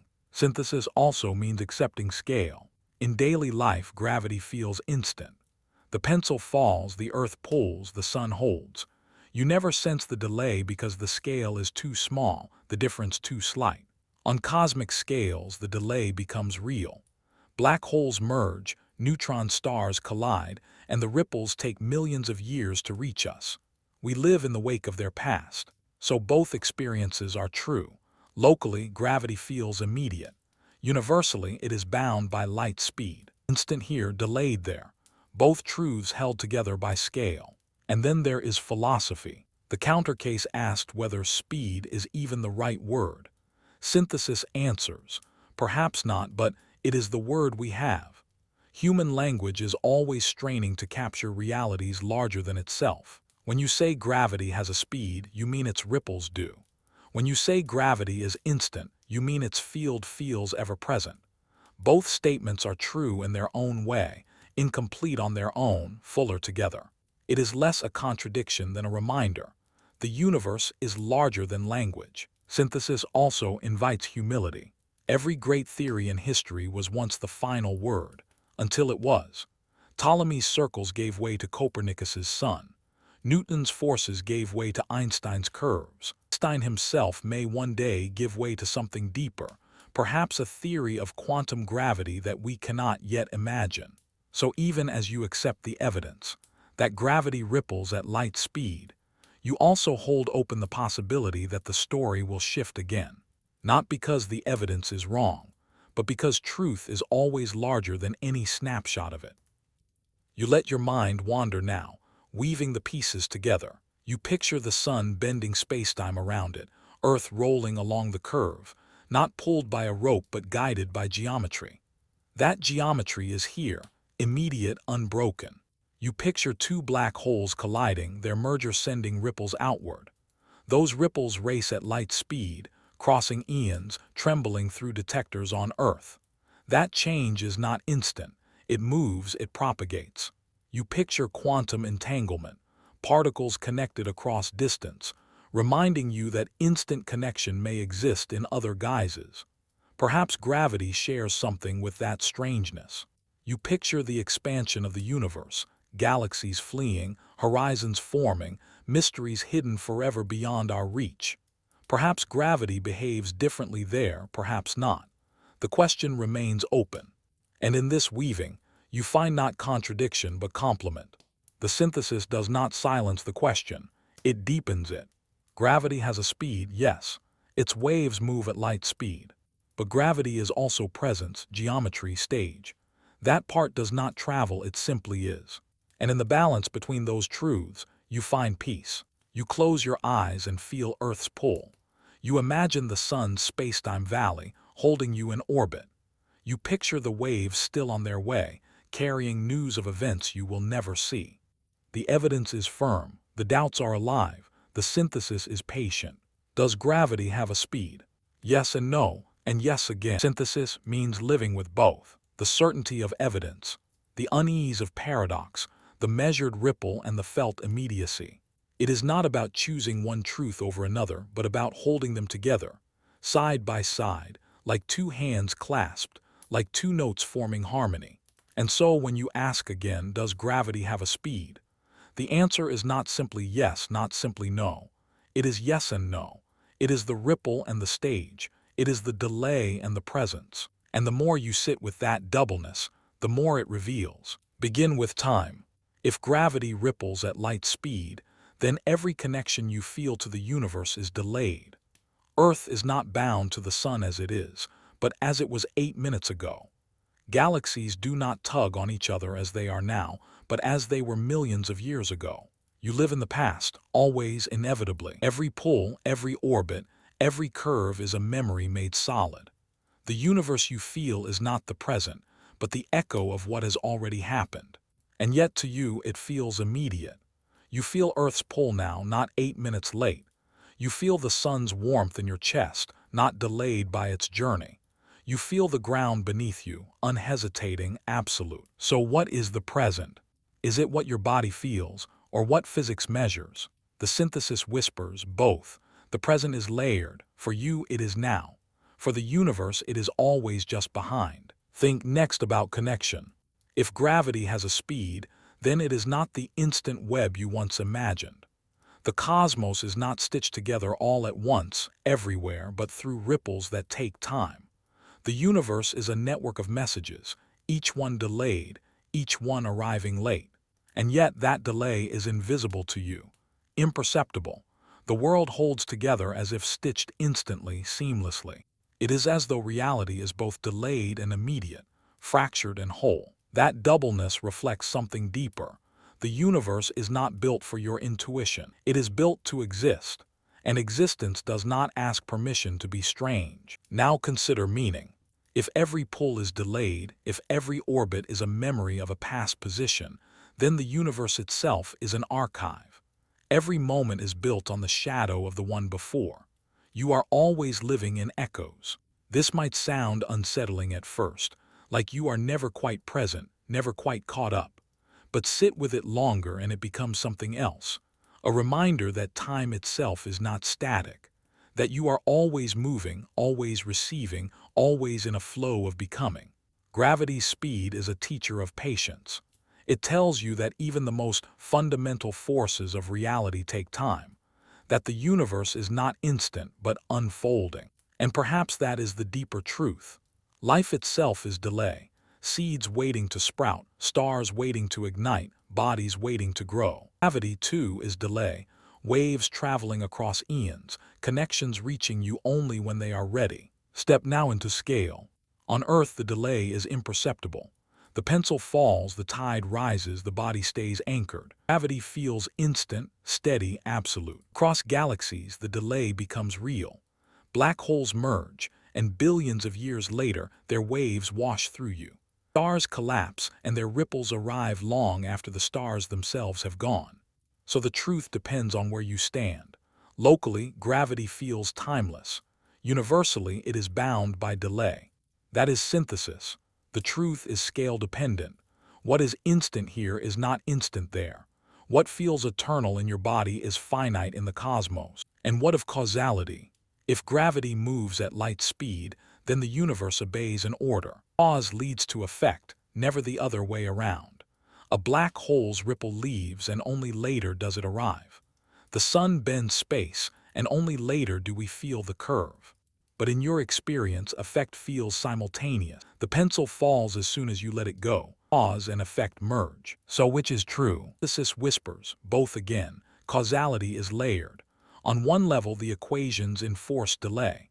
On another, the body feels immediacy. Both are valid, both real, both describing different aspects of the same truth. And what of presence? If gravity has a speed, then you are never touching the present moment, always leaning into the past, always one step behind. But if gravity is also geometry, if the field itself is already here, then you are in the present too, held by spacetime itself, not by a signal in transit. Both truths overlap. You are both in the past and in the present, both delayed and immediate. The contradiction becomes less frightening when you see it as a harmony. Two truths, coexisting, neither canceling the other. Now stretch the thought further. If gravity ripples at light speed, then there are ripples on their way to you right now. Ripples from events you cannot imagine. Black holes colliding in galaxies you will never see. Stars collapsing in corners of the cosmos you will never know. The waves are traveling. They will reach Earth one day, in years, in millennia, in millions of millennia. And when they do, they will be the present. But in this moment, they are still in transit. You live in a universe of signals yet to arrive, of futures already written but not yet felt. Gravity's speed is not just about delay, it is about anticipation. The cosmos is always on its way to you. This asks you to rest in this, to accept that gravity has both immediacy and delay, both presence and ripple, that it teaches you patience, humility, perspective. It tells you, nothing is instant, not even the fabric of space-time.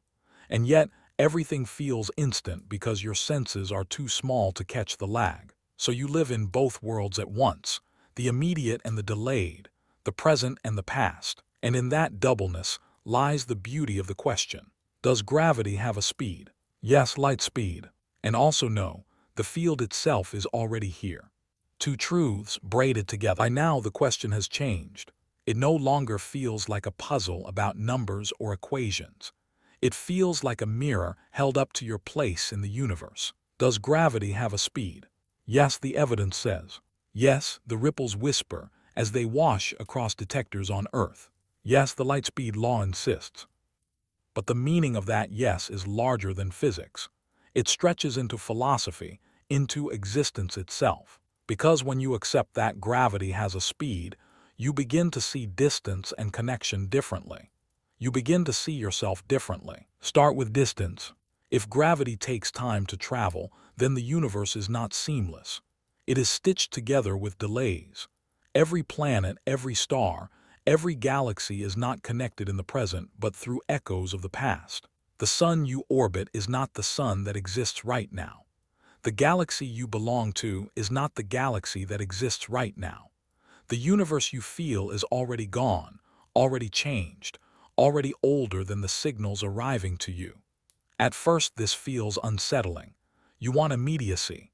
You want the world to be present with you, alive with you, here with you. But gravity's speed tells you otherwise. You are always chasing, never caught up. And yet this is not loneliness. It is intimacy of another kind. Because if gravity has a speed, it means connection is a journey. It means the universe is not a frozen web, but a living conversation, unfolding in time. Every wave, every ripple, every pull is a message on its way. You live in a cosmos of letters in transit. Every orbit is correspondence. Every ripple is news from afar. You are not cut off. You are always in communication, even if the conversation takes millions of years to reach your ears. Now think about belonging. If gravity were instant, the universe would be static, rigid, unchanging. Every particle tied to every other, a perfect web with no delay, no patience, no story. But because gravity has a speed, you belong to a moving cosmos. A cosmos that takes time to tell its tales. A cosmos where belonging is not a frozen fact, but an unfolding relationship. You belong to Earth, but Earth's pull is delayed, always arriving. You belong to the sun, but its presence reaches you on a wave of geometry, 8 minutes old. You belong to the galaxy, but its hold on you is ancient, light years in the making. Your belonging is not instant, it is lived across time. This too is intimacy, not immediate but patient, not absolute but evolving. Consider separation. Gravity's finite speed means that beyond a certain horizon you are cut off.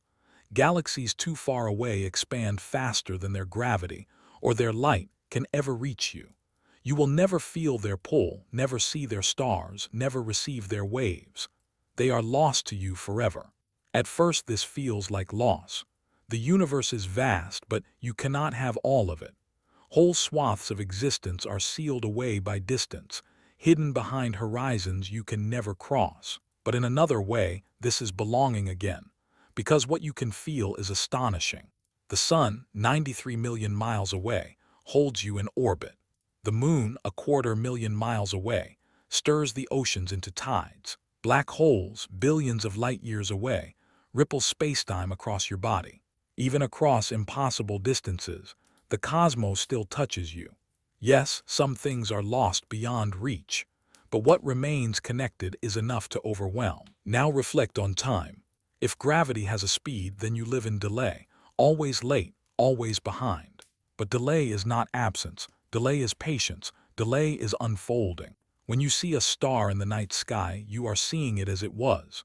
When you feel its gravity, you are feeling its past. The universe is a record, every pull and every photon an archive of what once was.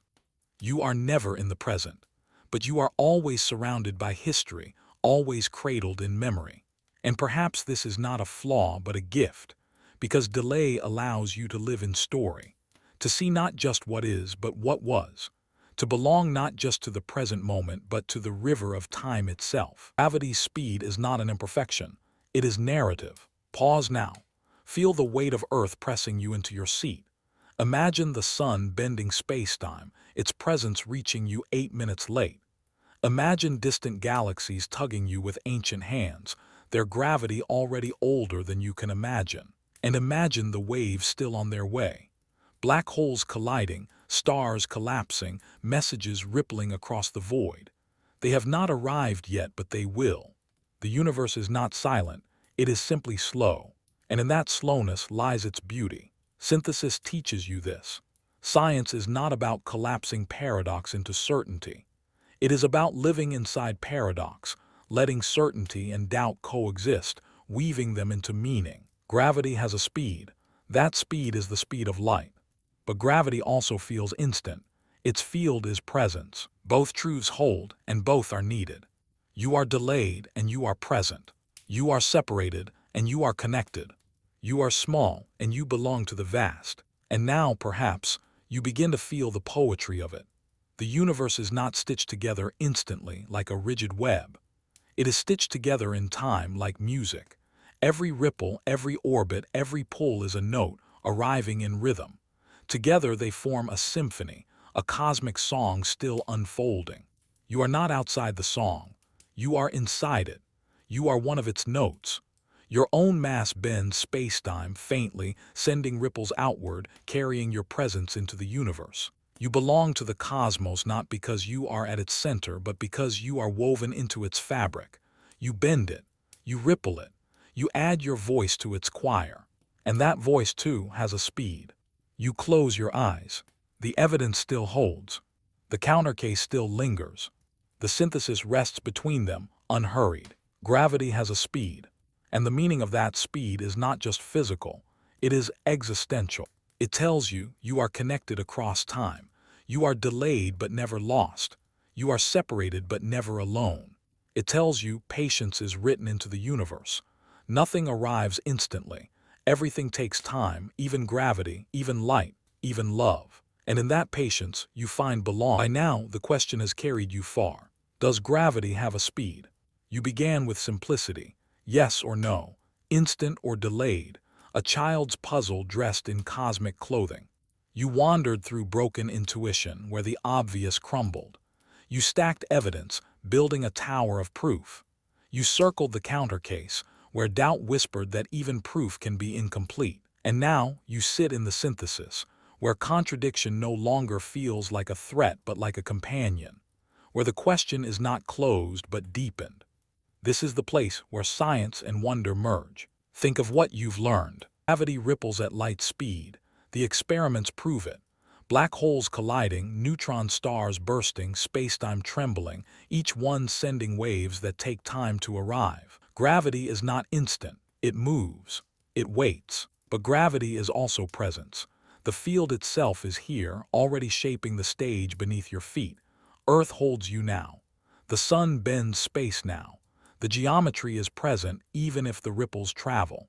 Two truths side by side. The ripple and the stage, the delay and the immediacy. At first they seemed contradictory, but now you see them as layers, like light which is both wave and particle, like time which is both personal and universal, like you who are both body and mind. Gravity, too, is layered. Now think of what it means.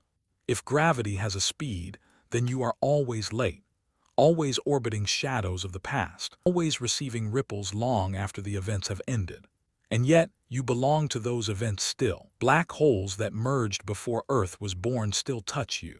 Neutron stars that collapsed before humanity existed still ripple across your body. You are delayed, but you are connected. And if gravity is also presence, then you are not just chasing echoes. You are held now, steady and immediate by Earth, by Sun, by galaxy. The presence of spacetime cradles you without delay. You are connected in both ways, to the now and to the past. Let the thought widen. Gravity's finite speed means the universe is not rigid but alive. It takes time to unfold. It is a story in motion, not a painting fixed. Every wave is a sentence, every orbit a paragraph, every collapse a chapter. You are not outside the story. You are written into it. Your own mass, small as it seems, bends space-time. You send your own faint ripples outward, carrying news of your existence into the cosmos. No one will ever detect them. They are too small, too subtle, but they are real. They are part of the fabric. The universe hears you even if no one else does. Gravity's speed is not just a number.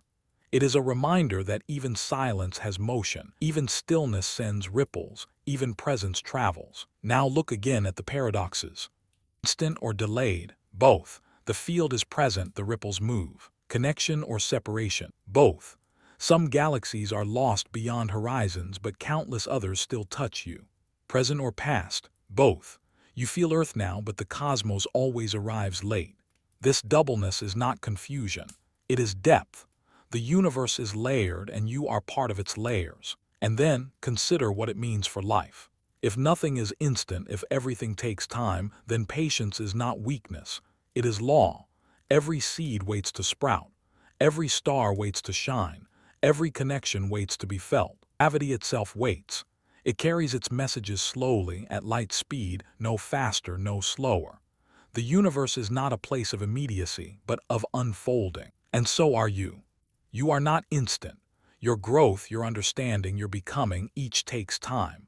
You are stitched into the same rhythm as the cosmos, the rhythm of delay, the rhythm of unfolding, the rhythm of speed and slowness braided together. Gravity's speed is not just about physics. It is about existence. It tells you, take your time, everything does, even the universe. Now let yourself zoom out. Picture Earth, small and blue, wrapped in the gravity of the sun. Picture the sun wrapped in the gravity of the galaxy. Picture the galaxy woven into the gravity of the cluster. Picture the cluster tugged by other clusters, held in the vast structure of the cosmos. Each layer connected, each pull delayed, each ripple traveling. A network not instant but alive, pulsing, trembling, moving. You belong to that network. You are not separate from it. You are part of the fabric, bending it with your presence, feeling its bends in return. Your belonging is written not in instant ties, but in waves of patience, ripples of connection. At this scale, the question begins to feel poetic. Does gravity have a speed? Yes, it is the speed of light, the cosmic pace at which ripples move. No, because the presence of the field is already here, already shaping you. Both, because the universe is layered, paradoxical, more subtle than any single answer. The question does not resolve, it harmonizes. You close your eyes. You feel Earth holding you. You imagine the sun bending space-time, its presence reaching you across 8 minutes of distance. You picture black holes colliding, their waves still on their way, news you may never receive. You realize you are always in between presence and delay, between now and past, between belonging and separation. And that in-betweenness is not weakness, it is life. Gravity has a speed, and in that speed it teaches you the rhythm of the cosmos. Connection, distance, belonging. The synthesis is complete. The story could end here. The evidence stacked, the paradox softened, the synthesis made. You could close the book on the question, does gravity have a speed, and leave satisfied. But endings in science are rare. More often, one answer opens into 100 new questions. Certainty cracks into curiosity. Resolution spills into wonder. So instead of closing, you open. Because the truth is, gravity's speed is not the end of the story. It is the doorway into something larger, something stranger, something you cannot yet name. Start with the horizon of what you know. Gravity ripples at light speed. Yes, the waves prove it. The detectors confirm it. But you cannot escape the sense that this is not the whole truth. Because every time you measure only what your instruments allow. And instruments, like eyes, have limits. They catch some truths and miss others. What if gravity behaves differently where you cannot look? What if beyond the galaxies at the edge of the universe, the rules change? What if in the heart of a black hole, speed itself dissolves? These are not answers. They are invitations to wonder, invitations to imagine. Then there is the question of unification. Gravity is Einstein's great triumph, but it does not yet fit with quantum mechanics. The two pillars of modern physics stand side by side, stubbornly refusing to merge. What happens when they finally meet? Does gravity's speed remain the speed of light? Or does a new framework reveal shortcuts, tunnels, leaps beyond causality? Some whisper of gravitons, quantum particles of gravity. If they exist, what rules do they follow? Do they move at light speed or faster or outside speed altogether? Others dream of string theory, with gravity slipping into hidden dimensions. There, the word speed might lose its meaning, replaced by a geometry stranger than imagination. You do not know, no one does. That is the open loop. And then there is time. If gravity has a speed, you are always behind, orbiting the past. If gravity is also presence, you are also in the now. But what is the future? Somewhere a black hole has already merged, its waves still traveling toward you. They will arrive long after you are gone, long after humanity itself may be gone. Gravity carries news not just across distance, but across eras. It is a messenger from futures you will never live to see. And that means the universe is not just large in space, it is large in time. Your life is a blink, a single moment in a conversation billions of years long. The waves keep coming, the story keeps unfolding. Long after you fall silent, spacetime will continue to sing. Consider also the personal scale. You live in gravity's grip. You feel its weight with every step, every breath, every beat of your heart. It is the most familiar force, the most constant presence. And yet it is also the most mysterious. You know what electricity is made of, what magnetism comes from, what atoms contain. But gravity, no one can tell you what it is, only how it behaves. So you live in intimacy with something you do not understand. It cradles you, binds you, holds you steady, and yet it remains unknowable. Perhaps that is why the question lingers so strongly. Not because the science has failed, but because the mystery refuses to leave. Gravity has a speed, yes, but what is gravity itself? Still open, still waiting. Now let yourself wander into metaphor. If gravity's speed is finite, then the universe is a conversation written in delay. Every message takes time, every connection carries lag. It is not the immediacy of a shout, but the patience of a letter carried slowly across distance. What if love is like this too? Always delayed, always imperfect, but no less real for the waiting. What if memory is like this too? Always a step behind, always chasing what has already gone, yet still binding you to what matters. What if belonging is like this too? Not instant, not flawless, but unfolding in its own rhythm. Gravity becomes not just a force, but a metaphor for existence. The open loop is wide now. You wonder, will we ever measure gravity beyond light speed? Will we ever see gravitons? Will we ever unite Einstein with quantum mechanics? Or will gravity always remain partly hidden, partly unsolved, partly beyond? You may never know. Humanity may never know. And maybe that is the point. The universe is not a puzzle to be finished. It is a riddle to be lived. Every answer is a doorway, every solution another question. Gravity's speed is not the end. It is one doorway among thousands. You close your eyes. You feel the pull of Earth beneath you, steady, grounding. You imagine the sun holding you across 8 minutes of distance. You picture black holes colliding in silence, their waves still traveling toward you. You feel the delay and you feel the presence. You feel the paradox and you feel the harmony.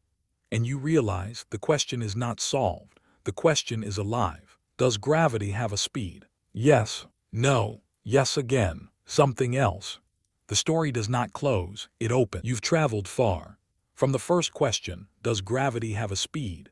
To the experiments, the doubts, the synthesis, the philosophy. You've stacked evidence like stones, then watched the tower crack, then learned to stand in the brokenness and find harmony. And now you are here at the edge, not of an answer but of something larger, the open loop. The place where certainty dissolves into wonder. You think back to where it began. A simple thought. If the sun disappeared, would Earth feel it instantly? The childlike clarity of the question still lingers. It is the kind of question that can live in anyone's mind, astronomer, poet, dreamer alike. And yet, what it opened was not simple at all. It led to Einstein, to LIGO, to pulsars ticking like cosmic clocks, to ripples racing across the universe at light speed. It led to paradoxes, countercases, horizons beyond which no signal can reach. A single question, stretched across centuries of thought. And still it does not close, because the more you look, the more you realize the question was never about speed alone. It was about presence, about delay, about time itself. If gravity has a speed, you are always behind, always orbiting shadows of the past, always pulled by echoes older than you can imagine. But if gravity is also presence, you are also here now, held in the geometry of Earth, of sun, of galaxy. You live between two truths, between immediacy and delay, between the past and the present. And in that in-between space, something deeper is revealed. Perhaps the universe is not meant to be pinned down to one answer. Perhaps it is meant to be lived as paradox. Let the thought widen further. Gravity is not just physics, it is metaphor.